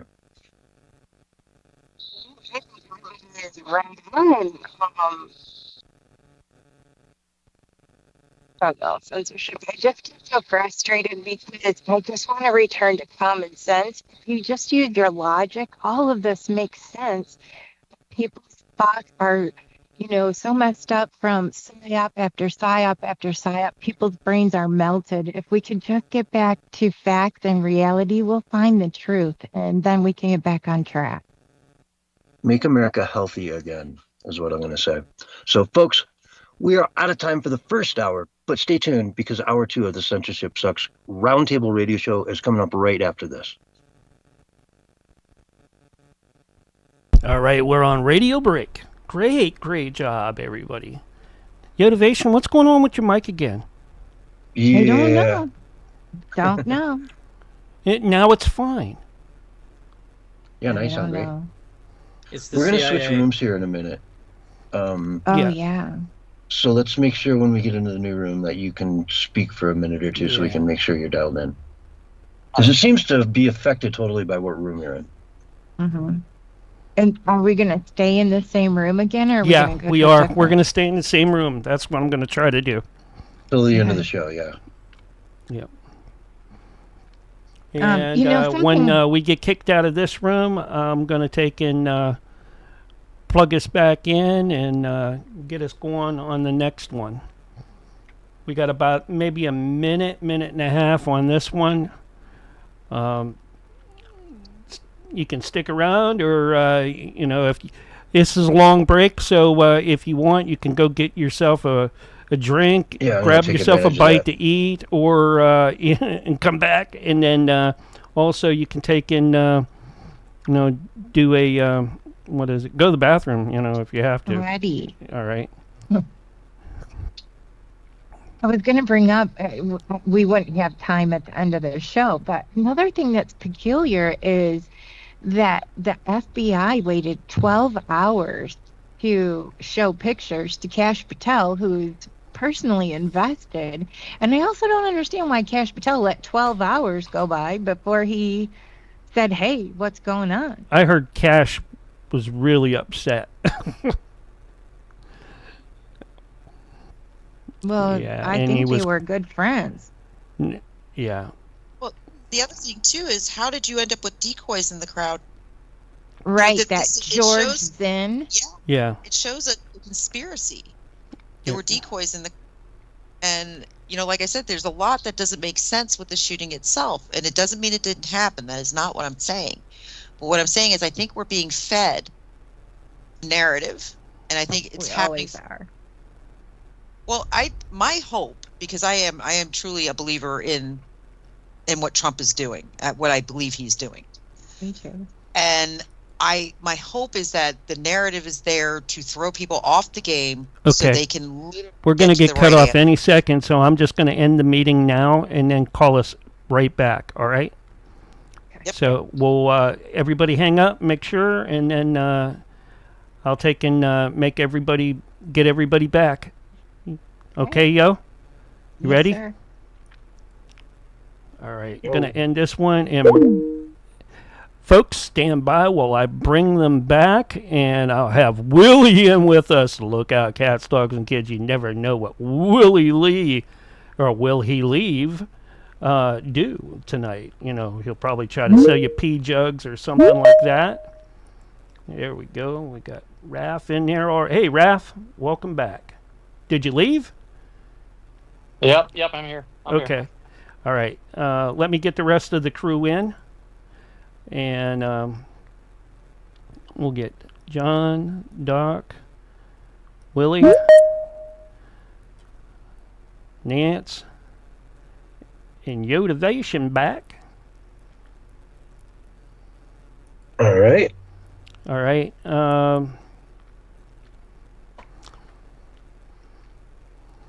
I'm here. Somebody's in the lobby. Why does Yo always go straight to lobby? Because he's maybe not on a verified account or something. Right. That's most likely why. Got it. Is she in? Did you let her in? No, I can't let her in. I don't even see her on mine showing up. What's up, Willie? She blinked on mine, and then she was gone. Yeah. Well, it shows ringing, but that's about it. There she is. Let me let her in. Here we go. Okay, cool. There. Yeah. You know who likes Yotivation? That Willie fella. Oh, where's Doc at? We lost Doc. I made it. Oh, there he is. Well, y'all got the whole gang here, don't you? Yeah, don't you go running everybody off again. Where's Sonya? Well, yeah, good question. Where is Sonya? Maybe if we're lucky, we'll catch her in the after show. I got a brand new girlfriend. Sonya Lasagna. I got me a Bigfoot girlfriend. Oh no! Very nice, very nice. I thought you were trying to sell Bigfoots too, or pictures of them. He's gonna breed them. Where that bullhorn Barry at? Oh, you done run him off. Oh, Lord have mercy. Hey, Nancy. Hey, Doc. Hey, Rafael Martinez. How you And is it doing, Bigfoot? Is it Bigfoot or Big Feet? He does the Bigfoot boogie. F-O-O-T-S. Foots. Bigfootses. Oh, Big feet. Willie, is this Charlie Kirk thing a deep state operation or a white hat operation? No, neither nor. That whole thing has got to do with the Groyper movement and Nick Fuentes. The what? The Groyper movement. Okay, explain that one. We got like 2 minutes. Y'all are behind the times. This whole thing. All right, well, anyways, John, didn't you want to talk about? I thought you wanted to do like a different thing in this section, anyways. But anyways, well, go ahead, Willie. What were you gonna say again? Yeah, what's a groper? The whole thing was started by that Nick Fuentes. Okay. Who's he? His name rings a bell. Yeah, his name rings a bell vaguely from I don't know, 5 years ago or something. Yeah. Y'all playing with me is what y'all are doing. Who's playing with you? Never. I don't follow Nick Fuentes, man. I really have no clue who he is. I don't know much of anything about him. But I'm not on that TikTok like you are. Yeah, tick 'em, talk 'em. It's y'all behind the ball, man. Nick Fuentes leads the Groyper movement. It's a group of far-right white nationalist and Christian nationalist activists. The name Groyper is a variation of a meme that became popular in alt-right circles around 2017. Oh, come on, Willie. You can't be talking about, how you handle your women and where you grab them. Come on now. We can't have that on the radio. Yeah, no, that's going to be come up in the conversation in a little while about the Groper. I don't know.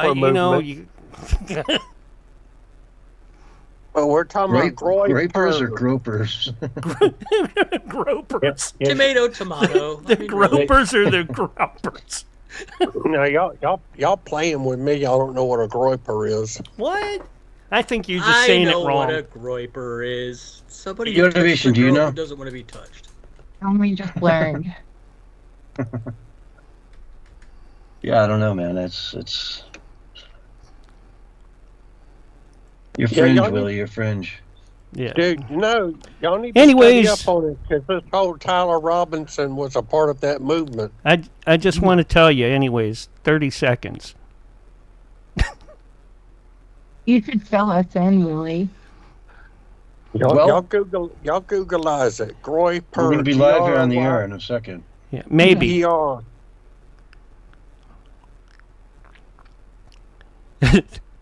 If you guys haven't heard Willie yet, this is it's coming.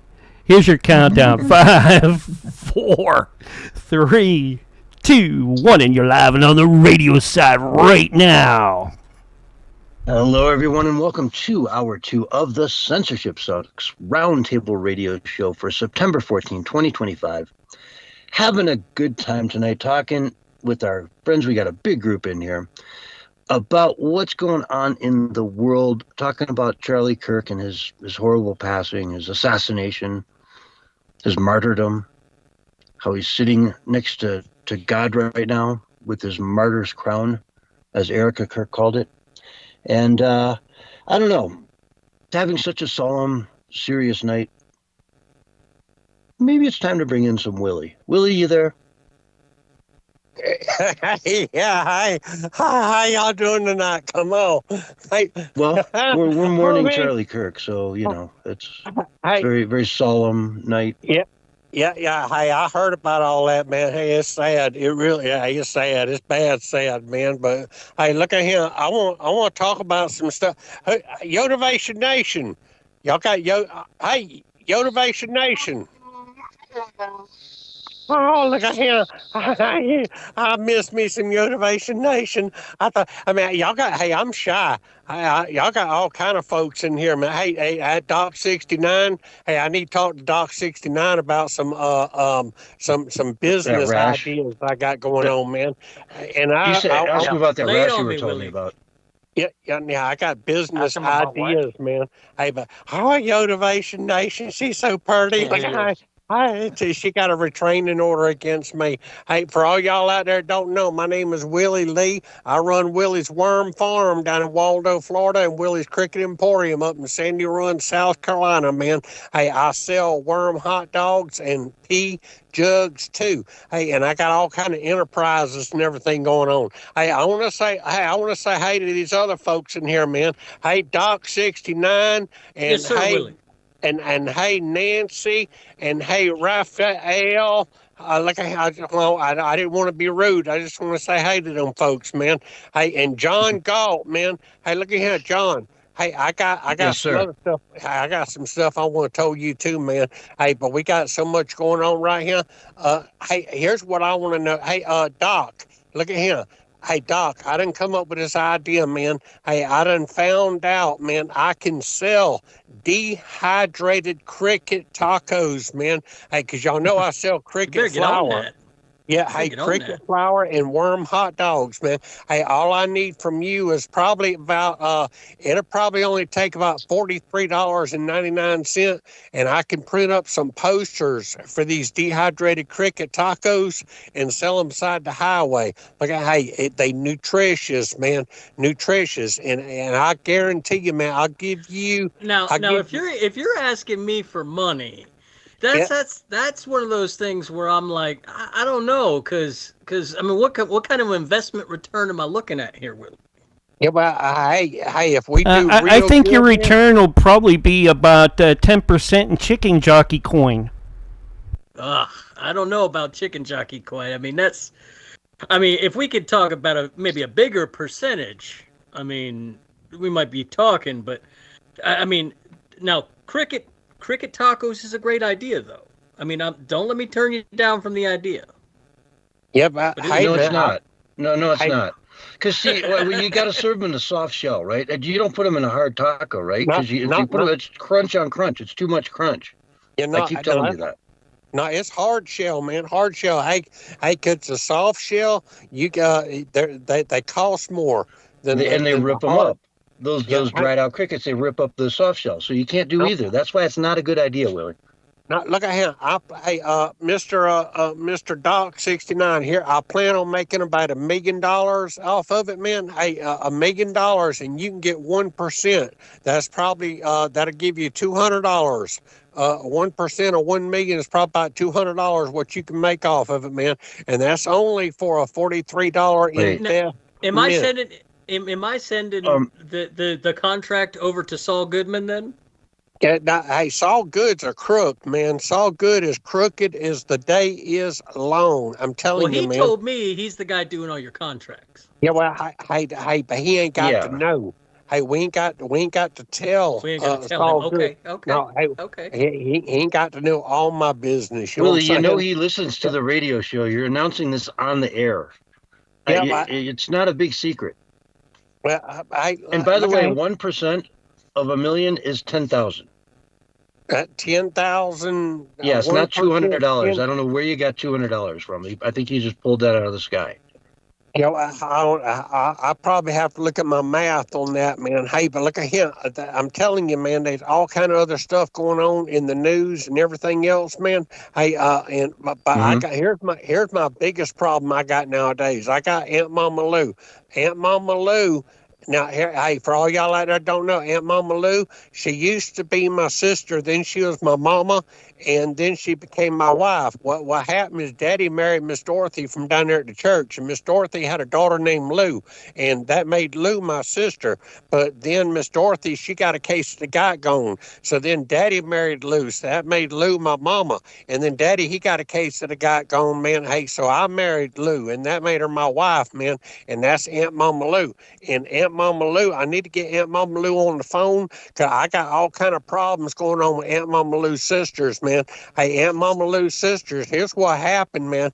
Hey, I give Aunt Mama Lou's sisters their husbands free rides, man, down to Alligator Alcatraz. Hey, because they from like Honduras and San Salvador and Venezuela and all kind of other places, man. Hey, she got 23 sisters, man, 23 sisters. Hey, and they married all kind of these the foreign type folks, man. Hey, but now they ain't got no men folk around, and they coming over over to my house and they sneaking around, and Aunt Mama Lou gonna have to put a stop to that mess. They're after your worms, Willie. They're after your worms. Don't trust them. That's good eating. They know they know I got rifle safes full of gold bars, man, and they come around with their shovels. Then why do you need my $43? Yeah, well, what is that all about? Well, hey, I got money, but it's tied up, man. It's tied up. I'm telling you. Aunt Mama Lou got these sisters, man. She got one of them. She calls herself Barbie. Hey, you look at her, man. She looks like a Barbie. She look like a Krispy Kreme Barbie. She's a big old girl. Okay, I tell you all about her sisters, man. Hey, here's something else that happened today too, though, man. Hey, this here's funny. I made this up on myself, on my own. I got in touch with my inner self today. Hey, look at here. That really happened. You're not allowed to say that on the radio, I don't think. Yeah. I got in touch with my inner self today. That's the last time I'm going to buy one-ply toilet paper down there at the Dollar General. Y'all get it? Finger went through the toilet paper because it was only one. Man, it ain't funny when you got to explain it. Hey, but y'all need to call Aunt Mama Lou up, man. Hey, they got this thing going on too, man. All right, let's see if we can get her in here. Hold on. Let me see if I can patch her in. Yeah, get Aunt Mama Lou in here. Yeah, she's online. Let me see. There you go. Aunt Mama Lou, you there? Aunt Mama Lou, you there? You're talking to a tin can. Are you there? Can't hear Aunt Mama. Where'd you go? Can't hear you. You in the trunk of the Pinto. She got stuck in the back of the Pinto. She can't get out. It won't crank neither. Hi, Aunt Mama Lou.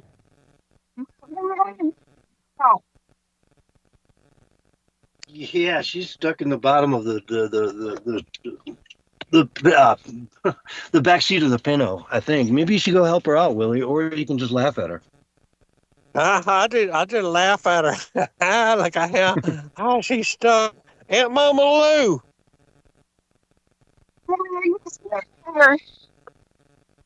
Can't hear you, Aunt Mama Lou. Hey, no, look at here.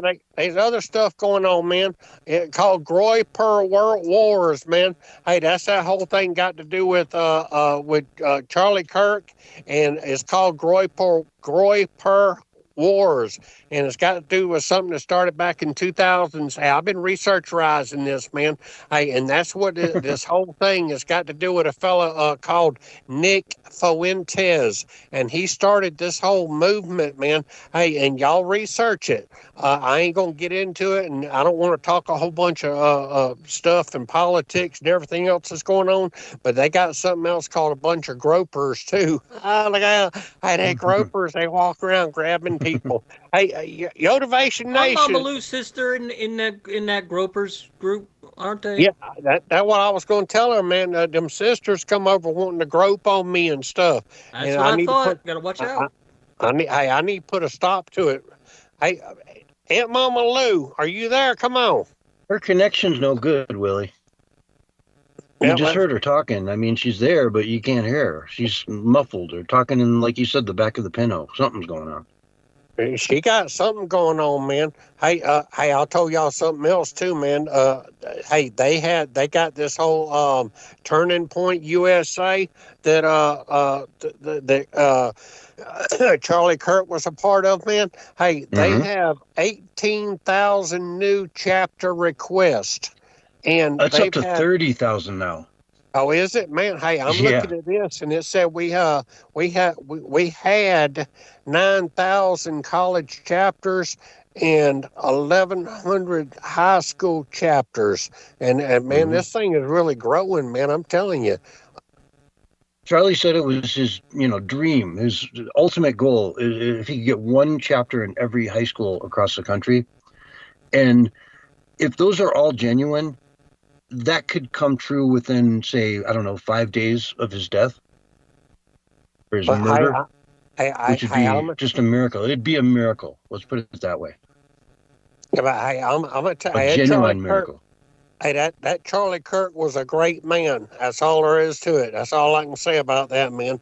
I'll tell you what, it's a shame what happened to him, and that somebody's going to lose their life over giving their opinion in this country, man. Hey, it's crazy. I'm telling you, man. Every time you turn around, you hear all these, and ever since he passed away, they got at least 20,000 people that's talked a bunch of junk about him, and they fitting to lose their jobs, man. Oh, look at him. I got one. We're down there at the Office Depot. These two characters, they wouldn't let this guy print up some posters, man, and they got their butts fired because Office Depot said, hey, that wasn't right what y'all doing, man.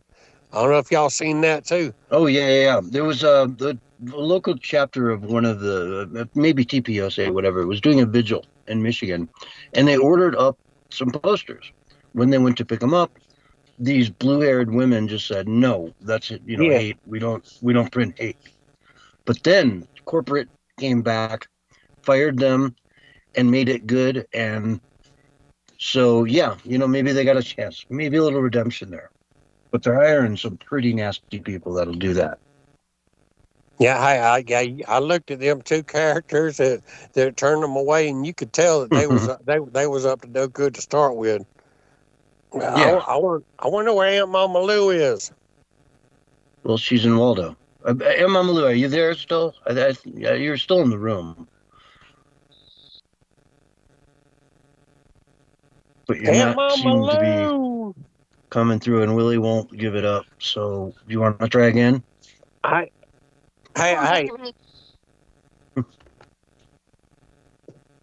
Where you at? Yeah, Willie? You gotta go let her out of the back of the Pinto. I'm up here in South Carolina. She's down there in Waldo. She need to get Hansel or Michael the Midget or somebody let her out, man. Hey, I got one word, man. Here, one word I want to tell you. Doom Goblin. That's one word. Hey, y'all Googleize Doom Goblin. Google it, man.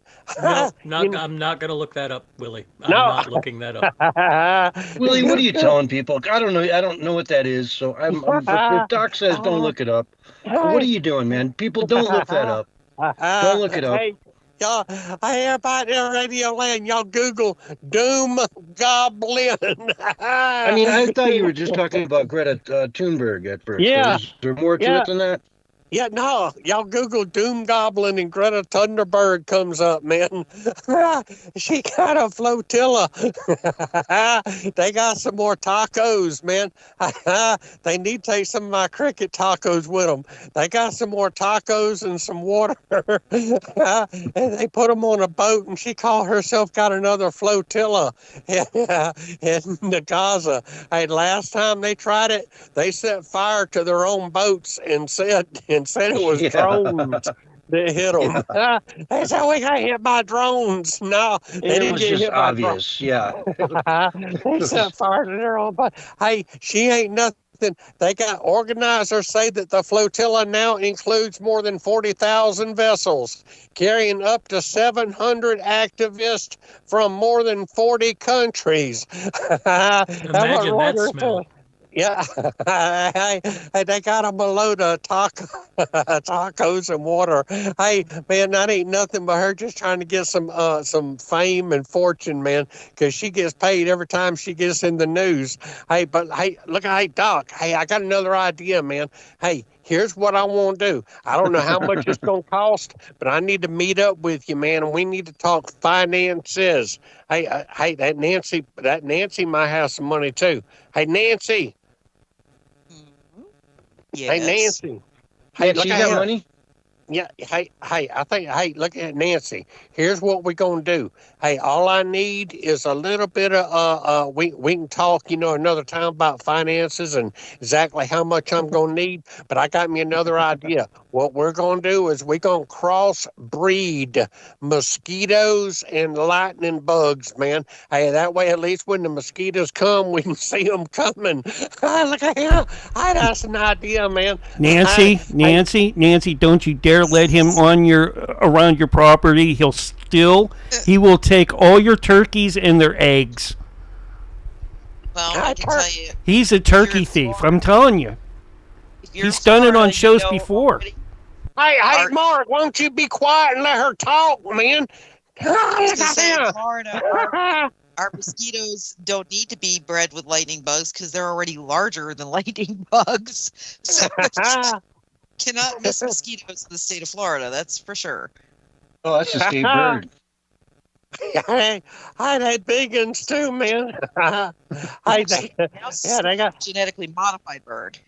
Yeah, Bill Gates has been down in your neck of the woods, hasn't he, Nancy? Yes, he has. And funny because we got those mosquitoes released that were supposed to, moderate the population, and now we've got an outburst of West Nile virus and all these mosquito-borne viruses. Oh, shocking. Shocking. Yeah, it's like, surprise. What do you think about old Billy Gates there, Willie? Hey, he done it too, man. What are you trying to do? He trying to let the mosquitoes loose, and the mosquitoes ain't supposed to breed, man. Hey, but what they're doing is double breeding, because the ones that don't breed, the ones that don't breed, that means that the rest of them, they gonna be breeding twice as much and 3 and 4 times as much, man. Look at here. Hey, that's exactly what's happening. Hey, mosquitoes are good though, man. I ain't gonna lie. Hey, we don't like mosquitoes. Hey, but there's a lot of bats and hummingbirds and purple martins. Hey, there's a lot of animals that need them mosquitoes to eat on, man. Hey, ain't no lie. And the thing about it is 9 out of 10 times, a lot of times, all you got to do put up some bug lights. Hey, but we got what they call no-see-ums, man. Hey, up in South Carolina, hey, these things, man, they tear you. They're horrible. Yeah, hey, they call no-see-ums. And they get right through a screen. You have screens on your window, and they come right through that. Yeah. Hey, they bite you through your britches. Look at him. Look at him. Hey, but you got to have ideas too, man. Hey, and for everybody out there that don't know me, hey, I sell feet pictures too. I ain't gonna lie. Hey, y'all. All right, Willie. All right. No. You're not hawking your feet picture. No, not on my show, Willie. Well, you can advertise that on your show. The Willie Lee is a crackpot crazy man podcast. You can do that there all you want, but not here. Okay, we have something here called class. You know what that means? Class. We try to keep it classy, buddy. Yeah, but hey, what about my chumderwear, man? Chumderwear. Well, that's another example of not classy at all. It's disgusting, Willie. It's the dumbest thing I've ever heard, and it's disgusting. And no, you can't have that. Well, let's move on to Flat Earth, okay? We got about a minute and a half left. What do you have to say about Flat Earth? You always try to interrupt at the very end of the show because I don't give you enough time, but now you got nearly a minute left, so go ahead and talk about Flat Earth in the 50 seconds you have left. Hey, all I was going to do, man, was tell people how they can take these chumderwear of mine and their special chumderwear, and they can catch you're not going to talk about your chumderwear. On the show, Willie. It's disgusting. Nobody wants to hear about it. And if you keep doing it, I'll go to break early, okay? You want to go to break early? Yeah, no, man. Hey, Flat Earth, man. Hey, you got your known lands, and then you got your unknown lands. You got your ocean of Tartars. You got your ancestral republic, and you got your moving lands of Thoth, and then you got your Libras and your ancient lands of Anak. Hey, and then they got Gemini. All on the back of a turtle. And Asgard. Hey, and hey, that's where the true Atlantis and Lemuria. But Willie, the back of a turtle is not flat. It's rounded. The back of a turtle is not flat. It's rounded. But anyway, folks, we're all out of time. Stay tuned. We'll be right back after this. Hey. All right, that was a trip. You guys are great. Oh my God! You see how many times I was losing it over here? Oh man! I was in tears. I missed having Aunt Mama Lou in here. Come on. Well, yeah, let's figure it out in the break here. Yotivation, count. Say the alphabet, if you would. No, can't hear her. Well, that's why I want you to say the whole thing, because I think it's that same noise reduction thing. So just say the alphabet from beginning and end. C, D, E, F, G, H, I, J, K, L, M, NOPQRSTUVWXYNZ. Okay, so what around Q? Good. Yeah, it's the first half of the alphabet was no good. The second half was fine. Now, is that noise reduction thing on? No. Okay. Is it off? I don't know, guys. Who's good with this stuff? What's going on with her? Why is she? If she talks for like more than 10 seconds, it sounds great. If she says, "Yeah, I'm here. How you doing?" then we don't hear a word of it. Yep. It sounds like some sort of delay. You were saying that the microphone, like the different pickup sensitivity settings that they have, that could cause that, but it also could be internet connection, the delay in the internet connection itself. I think it's the delay. Yeah, I think that must be what it is. That's a terrible signal. Yeah. And again, it's the thing is, when you speak, you just have to dive into it, speak loud, and just like understand your first sentence. You might as well just say anything for the first 3 words, and then like pick it up from there and go and run and be consistent and strong. Because when you talk for like a couple minutes at a time, you sound great through 99% of it. It's just the first. If I ask you how the weather is and you say it's, overcast and 52 degrees, we're not going to hear a word of it. But if you give a dissertation. Eloquently, yeah, exactly. Hey, how the morning sun came over the horizon today. Yeah, she got to say, hey, break. Channel, hey, this here's Motivation Nation. Y'all got a copy on me? Come on. You know, she was doing really good until Willie came in. I don't know, man. That's a good point. That is a good point. I don't want to point fingers, but is the CIA tracking you again? Saying, but yes. Yeah, it may have something to do with his high power CB that he's using to broadcast us. I turned down my kicker box. You better turn the damn kicker box off. See, I don't want to point fingers at Willie because he's likely to point one back at me with that 1-ply toilet paper he uses. That figure's going to stink. No! We got some over-modulating going on. Hey, Mark, just out of curiosity, how's my sound? Am I lagging out at all? No, but you are on the low side. On the low side, okay. Yeah, and you started out on the low side, but, Okay. But that's much better right there. Okay, I'll keep that in mind. There you go. Yep. You there? Yeah, and well, we know Nancy. The dogs chewed on her mic, so okay. Yeah, right. I really at this point, I really think that Yotivation is using Nancy's microphone on the chewed end part, and the way it sounds. So. I was just going to say, is your mic hard, or are you hardwired or are you wireless? It's a hardwired. Okay, have you checked? 30 seconds.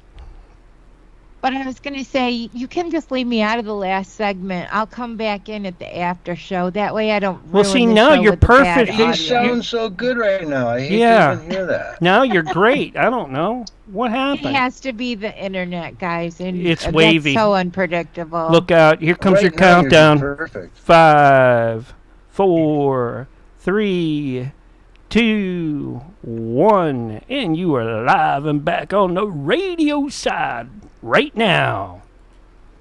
Hello, everyone, and welcome back to Hour 2 of the Censorship Sucks Roundtable Radio Show, Sunday night edition, where we talk about all the stuff going on in the world and kind of give our input and try to make sense of it all, We got a big group with us tonight. We got Nancy Pelosi.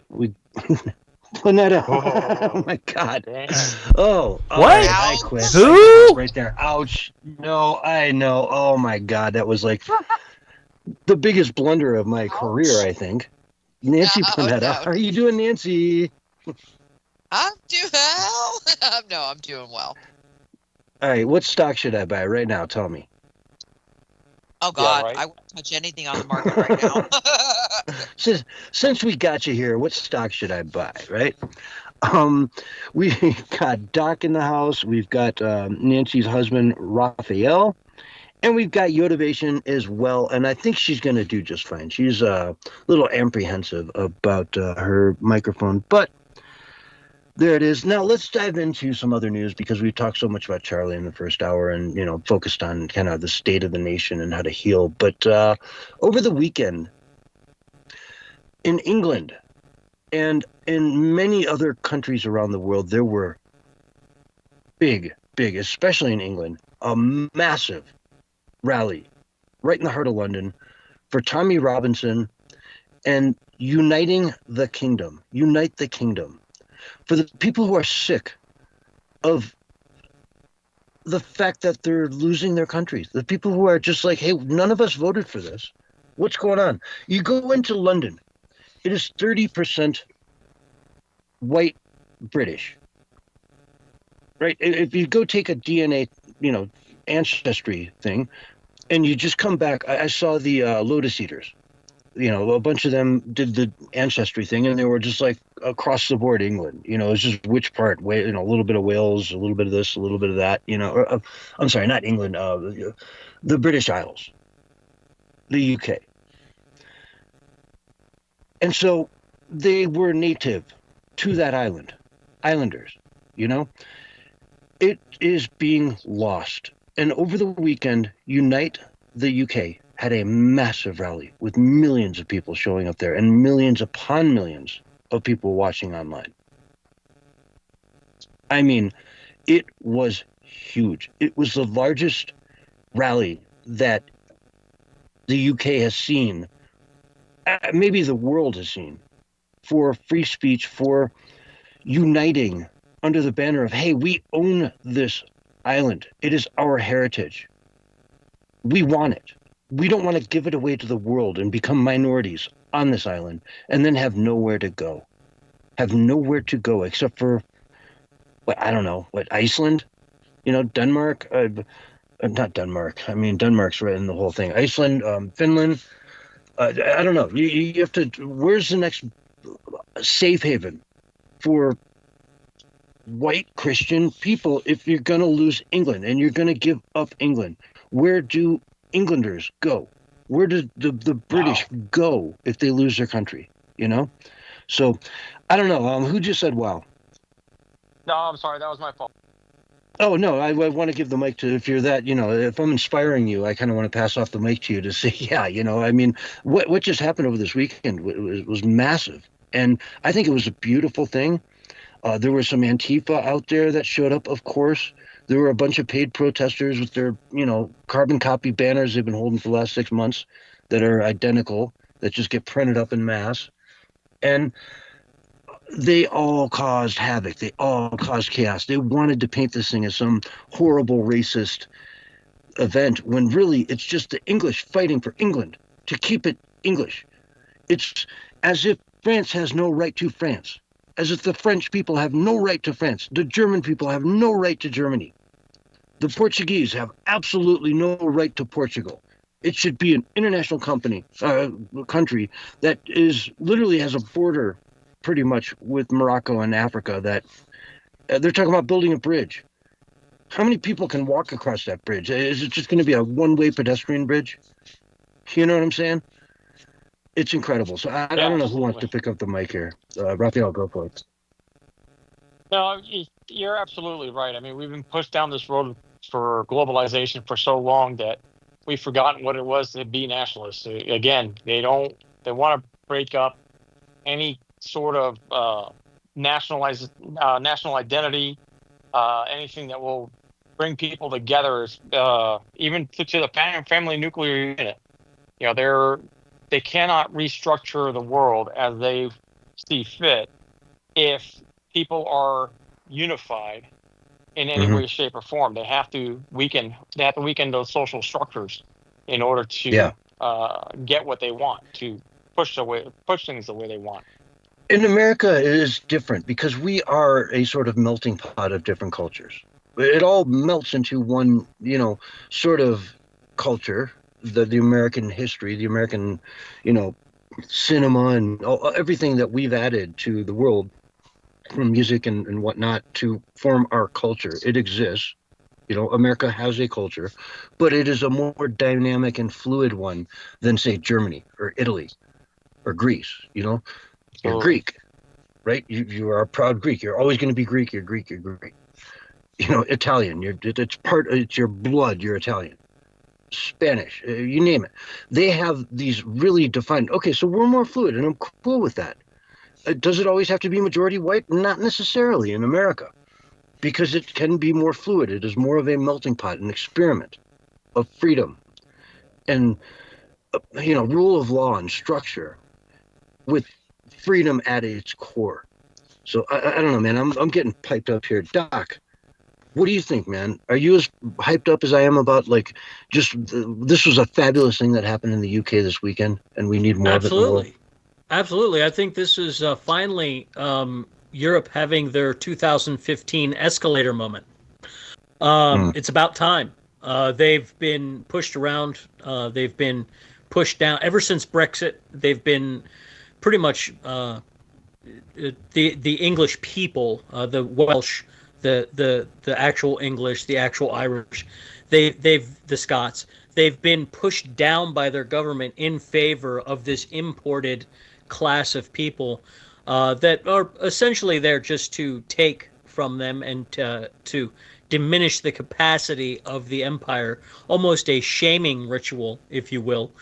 So I'm super excited for it. I hope it continues. And I think the one thing that should be mentioned is, despite all those agitators, there was only 9 arrests out of a official 110,000, but let's be honest, it was probably closer to 500,000 people. With only 9 arrests, that's pretty amazing. That speaks to the level of commitment that the English people have to making this a legitimate, we are the normal, we are the regular people.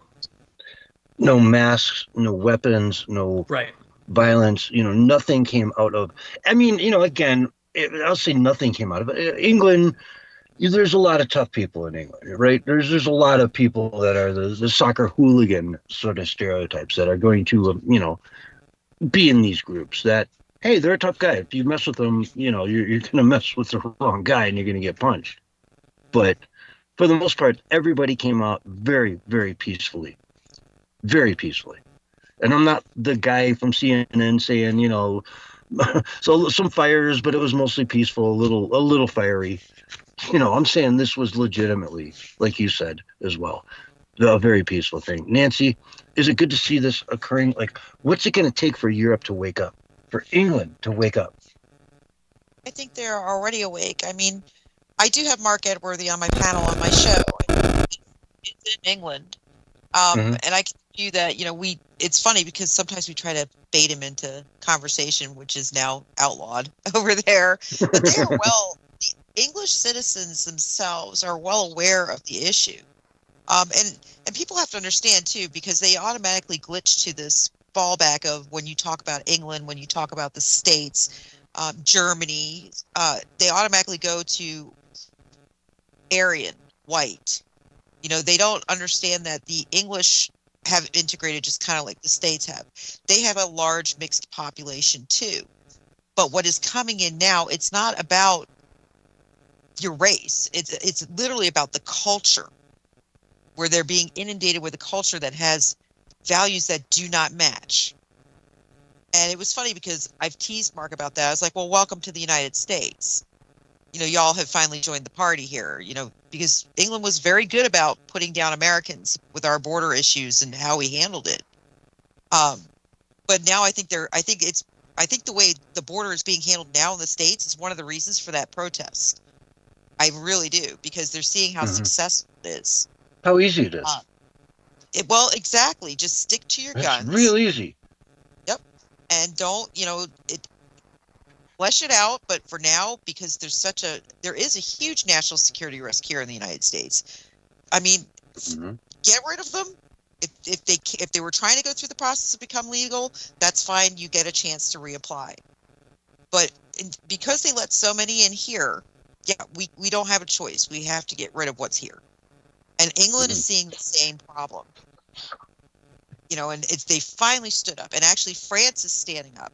You know, there was big upheaval in France last week. Nobody's talking about that. Their whole government structure is falling apart. I mean, Nepal burned their government to the... Wow, I saw that. Yeah. I saw this YouTuber who is basically going from, I don't know, Thailand to England on a motorcycle. And he ended up in Nepal at the right place at the right time and just recorded everything. And it was I watched him for like 2 hours the other night, just day by day his progress through Nepal, of all places. They banned the internet, right? Or they like put up a wall like China did, and all of everyone's favorite, you know, Facebook, all that stuff gone, and they burned it all down. They really did. And the people, man, everything. And everywhere he went, everyone was just loving, and they were just so happy to see this. This is what they get, you know? They messed up. So, I don't know. Like I said, you're seeing a movement, though. It's not just England. I'm proud of England because, you know, I've never known the English. I mean, they're always polite, they're very articulate, but I've never seen them. In fact, I said to Mark, what's wrong with you people? You're rolling over and playing dead. You know, what's going on? Because especially the Scots and the Irish, really? Yeah. I mean, but it wasn't just the British. It was also the South Koreans that had they're in trouble too. Well. Yeah, they're in trouble, man. Invoking Charlie Kirk's name over there as well. South Korea is really making a lot of big moves towards socialism, and it's kind of frightening. Heck, they just put Bolsonaro in jail for 27 years. Yep. Right. In Venezuela. In Brazil. Yep. That happened the day that Charlie socialist... Kirk died. Yeah. Yeah, that socialist push is being pushed everywhere. I mean, you saw it in Chile. Luckily, they fought back and they defeated it. And you know, I'm hoping that the rest of the country, the rest of the world, finally fights. You know, gets a spine and fights back as well, because they were close to rewriting their whole constitution to make it socialist, and they're not. They're a free market economy, and you know, it was one time when I can think where their U.S. foreign policy actually did some good for the people of the country. And they're the most prosperous country in Latin America, and they almost messed it up. But you know, they held a referendum, and over 60% chose not to rewrite the Constitution, and now they're back on track. So, you know, it's not. And Doc, Doc, you're kind of quiet on the sidelines here. What do you think of this whole uprising in the UK? Well, I mean, the UK, I'm glad that the UK actually didn't go the Nepalese route. I think there's a lot of history that didn't need to be burnt down. But I will say the thing that we have to ultimately understand is that there is this dialectic that Raphael brought up earlier, and that some of these movements to the right, they're going to try to capture them. These movements for freedom, they're going to try to capture them. And we have to be ever vigilant, because that's the real danger. Is we get all wrapped up in the hooray, we overtook the building, we're now in charge. Never mind, we let in a bunch of interlopers that could steer us the wrong way. Well, I can give you a perfect example of that. Well, that's Build Back Better in a nutshell, right? Yeah, I can give you a perfect example of that right now. You know, we're cheering on the mass deportations, and I think it's great. I wish we had this kind of oomph, whatever, in, you know, when I was in. But you know, on the backside of it, you got Kristi Noem traveling around Latin America, getting everybody on board with digital identity, which is we're the Hegelian dialectic. You know, play everybody down the middle. You know, problem, reaction, solution.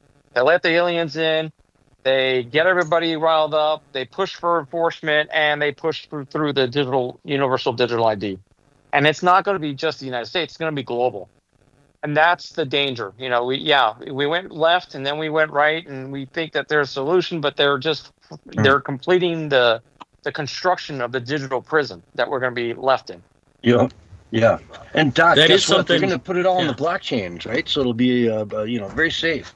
Well, it's very much something the blockchain community, the ones that are true to the cypherpunk mentality, they're very much aware of and trying to build systems that will be usable for us outside of that system. So, it's a technology that can be both freeing and enslaving, and they certainly will try to do the enslaving. Absolutely. Yeah, absolutely. You know, when you say mark of the beast, you have to be very conscious of what that means. You guys, sorry, you guys don't know Doc very well, but he's way into crypto, way into like that's kind of his thing, you know. So that's why I bring up blockchain now. Yeah, and, there's something we're not talking about. Oh, I'm sorry, Doc. I'm sorry. Oh no, let's go ahead. Go ahead. It's something we haven't touched on. That's a glaring issue right now, and that's Venezuela and the blockade that we've got going on with Venezuela and the mixture of Mexico in that mix. And again, that's I think you're seeing another situation. I mean, the Venezuelans are actually arming themselves against us, against the states. So, I mean, there's a lot of. What do they expect, though? We're not going to go boots on the ground in Venezuela. That's just not going to happen. Well, I mean, even Trump has been very loud about getting Venezuela's oil. I mean, it's the largest proven oil reserve in the Western Hemisphere. We can easily control the Gulf of Mexico, so we can protect the supply lines to feed the war machine between Venezuela and here. But we cannot say the same for anything that we're buying from, say, Saudi Arabia. So that's number one reason. But if it was really narco trafficking, we would be going after Mexico. You know, we would have troops right outside Sheinbaum's capital, you know, outside the Casa Roja, whatever their White House is. And but the reality is but nobody's talking about it. The reason why they're after Venezuela is because China is setting up oil rigs there. Yep. You know, we've gone so far, we pushed people so far that now we're basically pushing them right into their arms, in China's arms. You know, which is why they want control of the Panama Canal, right? Yep. Yeah. I mean, it's either the Panama Canal or they build their own in Nicaragua. You know, it's just they're tired. You got to understand we have been the global bully for so long. We've forced people. We declared economic war on everybody, whether anybody wants to believe it or not. We declared economic war on everybody when we went off the gold standard. We abdicated our position of trust with the Bretton Woods Agreement, and we went off the gold standard, and we started printing money and getting our money for nothing and our chicks for free. And people don't like that because we're basically it's like graft, or so we're stealing from them. And now China and the BRICS are presenting an alternative option. You know, it's kind of like if you were to go to a bank. You got predatory banks that are hitting you with fees for everything, and they have very low interest rates. You know, returns on your deposits. Then China comes along, you know, as an alternative to the World Bank and the IMF, and they're saying, well, we're going to be like a credit union. You know, we're going to treat you right. You're going to be part of the bank. That's basically what's happening right now, and people don't understand that. It's a big driver behind everything that Trump's doing. Absolutely. Yep. That's interesting. So you're talking about the BRICS, in essence, right? Yes. Well, yes, the de-dollarization. They're presenting an alternative. Yeah, they're presenting an alternative. And you know, they're talking about backing their currency with actual physical assets, and even if it's not gold and oil, that's trees or any kind of asset back. Corn, commodities, Yeah, and now we're talking about doing the same thing, but I think from what I understand, Trump is trying to get us out of debt by because basically everybody's ditching the dollar. And so what's happening is Trump is trying to get us into digital currencies, into stable coins, to create an artificial demand for dollars that are becoming increasingly worthless. So what he'll end up doing is basically he'll invest a whole bunch of money into stable coins, devalue it, and then hypothecate the entire U.S. dollar economy. Basically, he'll force Powell into low interest rates so they can refinance the economy. Trump will do this? Yes. That has been the plan that I've been seeing come together as well. Absolutely. From the financial side, that's what everything looks like. Yeah. So I'm not for repeat that then. decentralized Let's currency. walk that back. Let's walk that back. I want to dive deeper into that. You're talking about buying stable coins to run the value down? No, to create artificial demand. So let's say that the dollar starts to hyperinflate. You know, there's too many dollars in the economy, so you have to pull some out. You have to put it to use somehow. So So in order to do hyperinflation. that, you buy. But you say stable the coins. dollar will start to hyperinflate. Okay. Yes. What would We've make been the dollar printing money. hyperinflate at this point? Well, we've already been seeing it since the 2000 or 2020, since we started printing money left and right. But interest rates are stable right now. They're very low. They're coming down. Yeah, they're stable right now, but it's not because the monetary system or the monetary policy is sound. It's because they have no choice. You know, they were when the '08 crisis happened. Have you ever seen the movie The Big Short? Yes. Okay, so basically, when they merged commercial banking with retail banking, there was so much money now available out in the market that they lowered the bar to get these loans. And it would basically, people were signing their dogs up for mortgages and getting 2 or 3 homes for, with their dogs. In order to roll that back, they had to tighten the money supply, because it went from a 1 to 10 to a 1 to 48 fractional reserve rate. We're at a zero ridiculous fraction amount. now. We're at a zero now. Yeah, basically there's too much money in the supply. Our money is not worth a damn thing, and then. Well, I hear you. I mean, I hear we're $36 trillion in debt, and the spending is really not. I mean, for everything Elon Musk did, I get why he's pissed off, because it didn't put a dent into anything that's happening across the long run, right? We are just on a trajectory for failure as a country, unless we make drastic changes and grow our economy to the moon while cutting back spending at the same time. And again, that's kind of the Trump policy, and so far it's looking good. In fact, the next Fed meeting, for sure, without a doubt, they're going to lower rates, right? So I don't see hyperinflation on the horizon anytime soon. Is kind of what I'm saying. You know what I mean? The problem is you're not seeing all the money, the U.S. dollars that are overseas. The dollar's been the global reserve currency for a very long time. But now you've got the BRICS. Russia and China have been leading the charge to set up bilateral currency agreements so that they don't have to use the dollar in order to do global trade. Because again, nobody wants to use an ever weakening dollar that is stealing their savings. There's no sense in holding dollars because it keeps weakening. So they've been leading the charge in bilateral currency agreements, which means it's less demand, less need for foreign countries to hold the dollar. To top that off, going back to The Big Short, remember what I said? They had so much money on the books that it wasn't just here. They weren't just bundling a bunch of loans into rehypothecated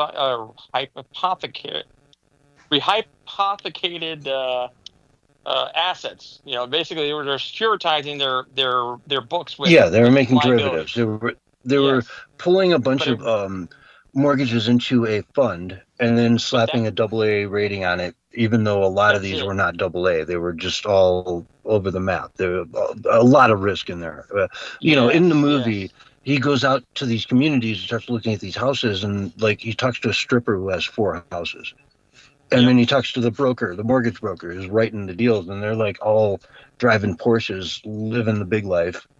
And they could care less. They're just, laughing. Yeah, we just sell mortgages all day. Boom, boom, boom, boom, boom. Yeah. And it had to do with the policies of, I want to say the Obama administration, that just made, homes mortgages that much easier to get, when in reality, a home mortgage should be a little difficult to get because it involves a lot of risk, and you have to make this $1,000 payment every single month for the next, or $3,000 or $5,000 payment, right?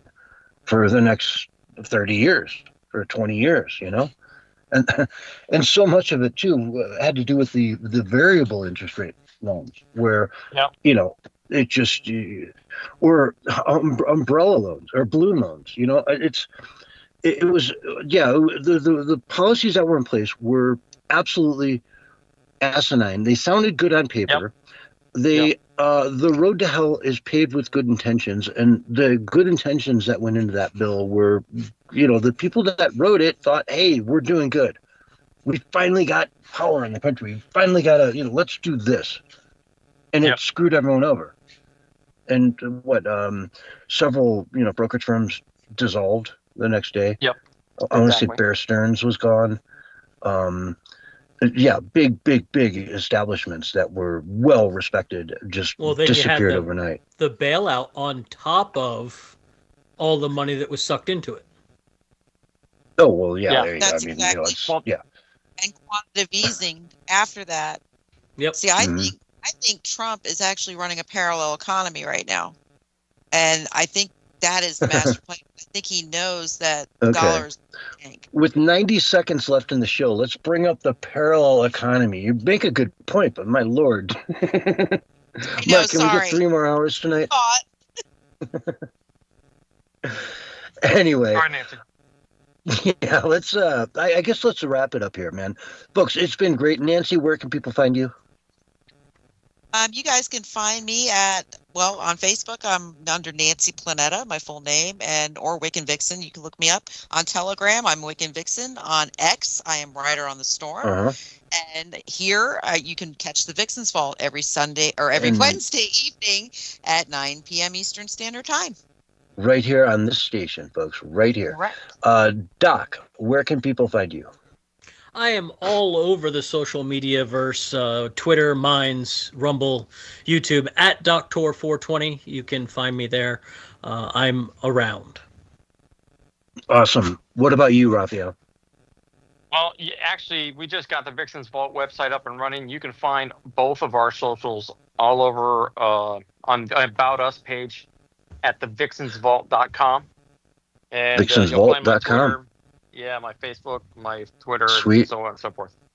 And I will say for the record, you can find both myself and Yodavation at minds.com/censorshipsucks and minds.com/YodavationNation. And Yodavation puts a lot of work into her feed over there. So anyway, folks, we're all out of time. We'll be back on Wednesday night. Thank you so much for listening. This has been the Censorship Sucks Roundtable Radio Show. All right, we're going to get cut off any second.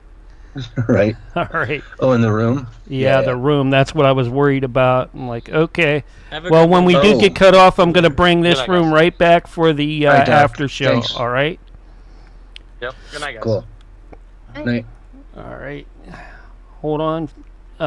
Okay, I'm going to take and I'm gonna hang up. bring... And Yodavation, come back, please. We want to hear your voice. Yep. Yeah, I know you can do it. Yeah, and if you can, yeah. All right. Let me hang this up and get us back going again. All right.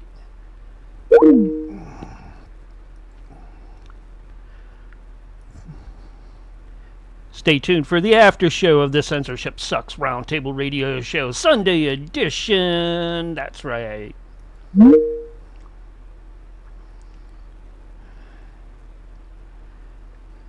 And let me get hey, there's Yodavation. All right. Hey, yo. Oh, honey, I'm back. Yeah, you're kind of a little bit garbly, but not as bad as you were before. Let me get the rest of the folks in here. Right. And it's Raph. And Yodavation Nation, how are you doing? I'm back. I don't know if my audio is, but I'm here. It sounds good right now. You sound great. yeah, hold on. So Let me, crazy. Let's bring in Emma Malou. Hello. Oh, there! Look at that. It works perfect. let me bring You know, in. it could be that the more people on the stream, it might be because if you have a weaker sig, it could be causing you I a don't little know. bit. Yeah, I I don't same think thing so. happened with like 3 of us in here. You Yeah. know. I'm bringing in Jason too, and then because he wanted to talk a little bit about Who's Jason? MC Dirty Work. Okay. From no D-Live. 9/11 He was, truthers or any of that crap, right? huh? No, he's I don't gonna. know, like no 9/11 stuff. Yeah. Okay. No, we're gonna. Yeah. What you call it's not with us tonight. What's his name? DK. So we got. We'll get Jason in, and hey, Jason. And Jason was up in New York for 9/11 this year. Hey, Jason, how you doing? What up? You there, buddy? Isn't the one we talked with last week? Uh-oh. Well, he's here, but he hasn't plugged in his Yeah, his Yotivation. yet. I was saying hello to Yotivation because she's all of a sudden cracked up again. You need to speak, honey, and like we look when you speak, we all just need to back off and let you go for like the next 2 minutes, because you do great when you go like that, but the first couple words you say are always like rough. I don't know. Yeah. It's back. No. It has to be my signal. I have just like 2 bars. And well, are you just using your phone, or are you using it as a hotspot to your laptop or something? No, I have my CPU on the patio right now outside of the house. Outside. Is it Your wired CPU. in? Yeah, my CPU. Not You a know what a laptop. CPU is? Yeah, the whole entire dang computer. No, a CPU is the central processing unit. It's a chip about the size of like I don't know, a coaster, right? All well, right. What I you've have got my is your whole desktop entire set up. computer out here. You got your desktop set up outside, yeah. Yes. Okay. Not Yes, CPU. Your I'm All right. CPU is hardwired just Real quick, It's like saying you have a RAM outside or real- your hard drive outside. Real quick, I'm going to say goodbye to a few platforms. Good night, Okay. Twitch. Good night, Twitch. Good night, Telegram. Good night, Telegram. Good night, Telegram. Facebook. What's up?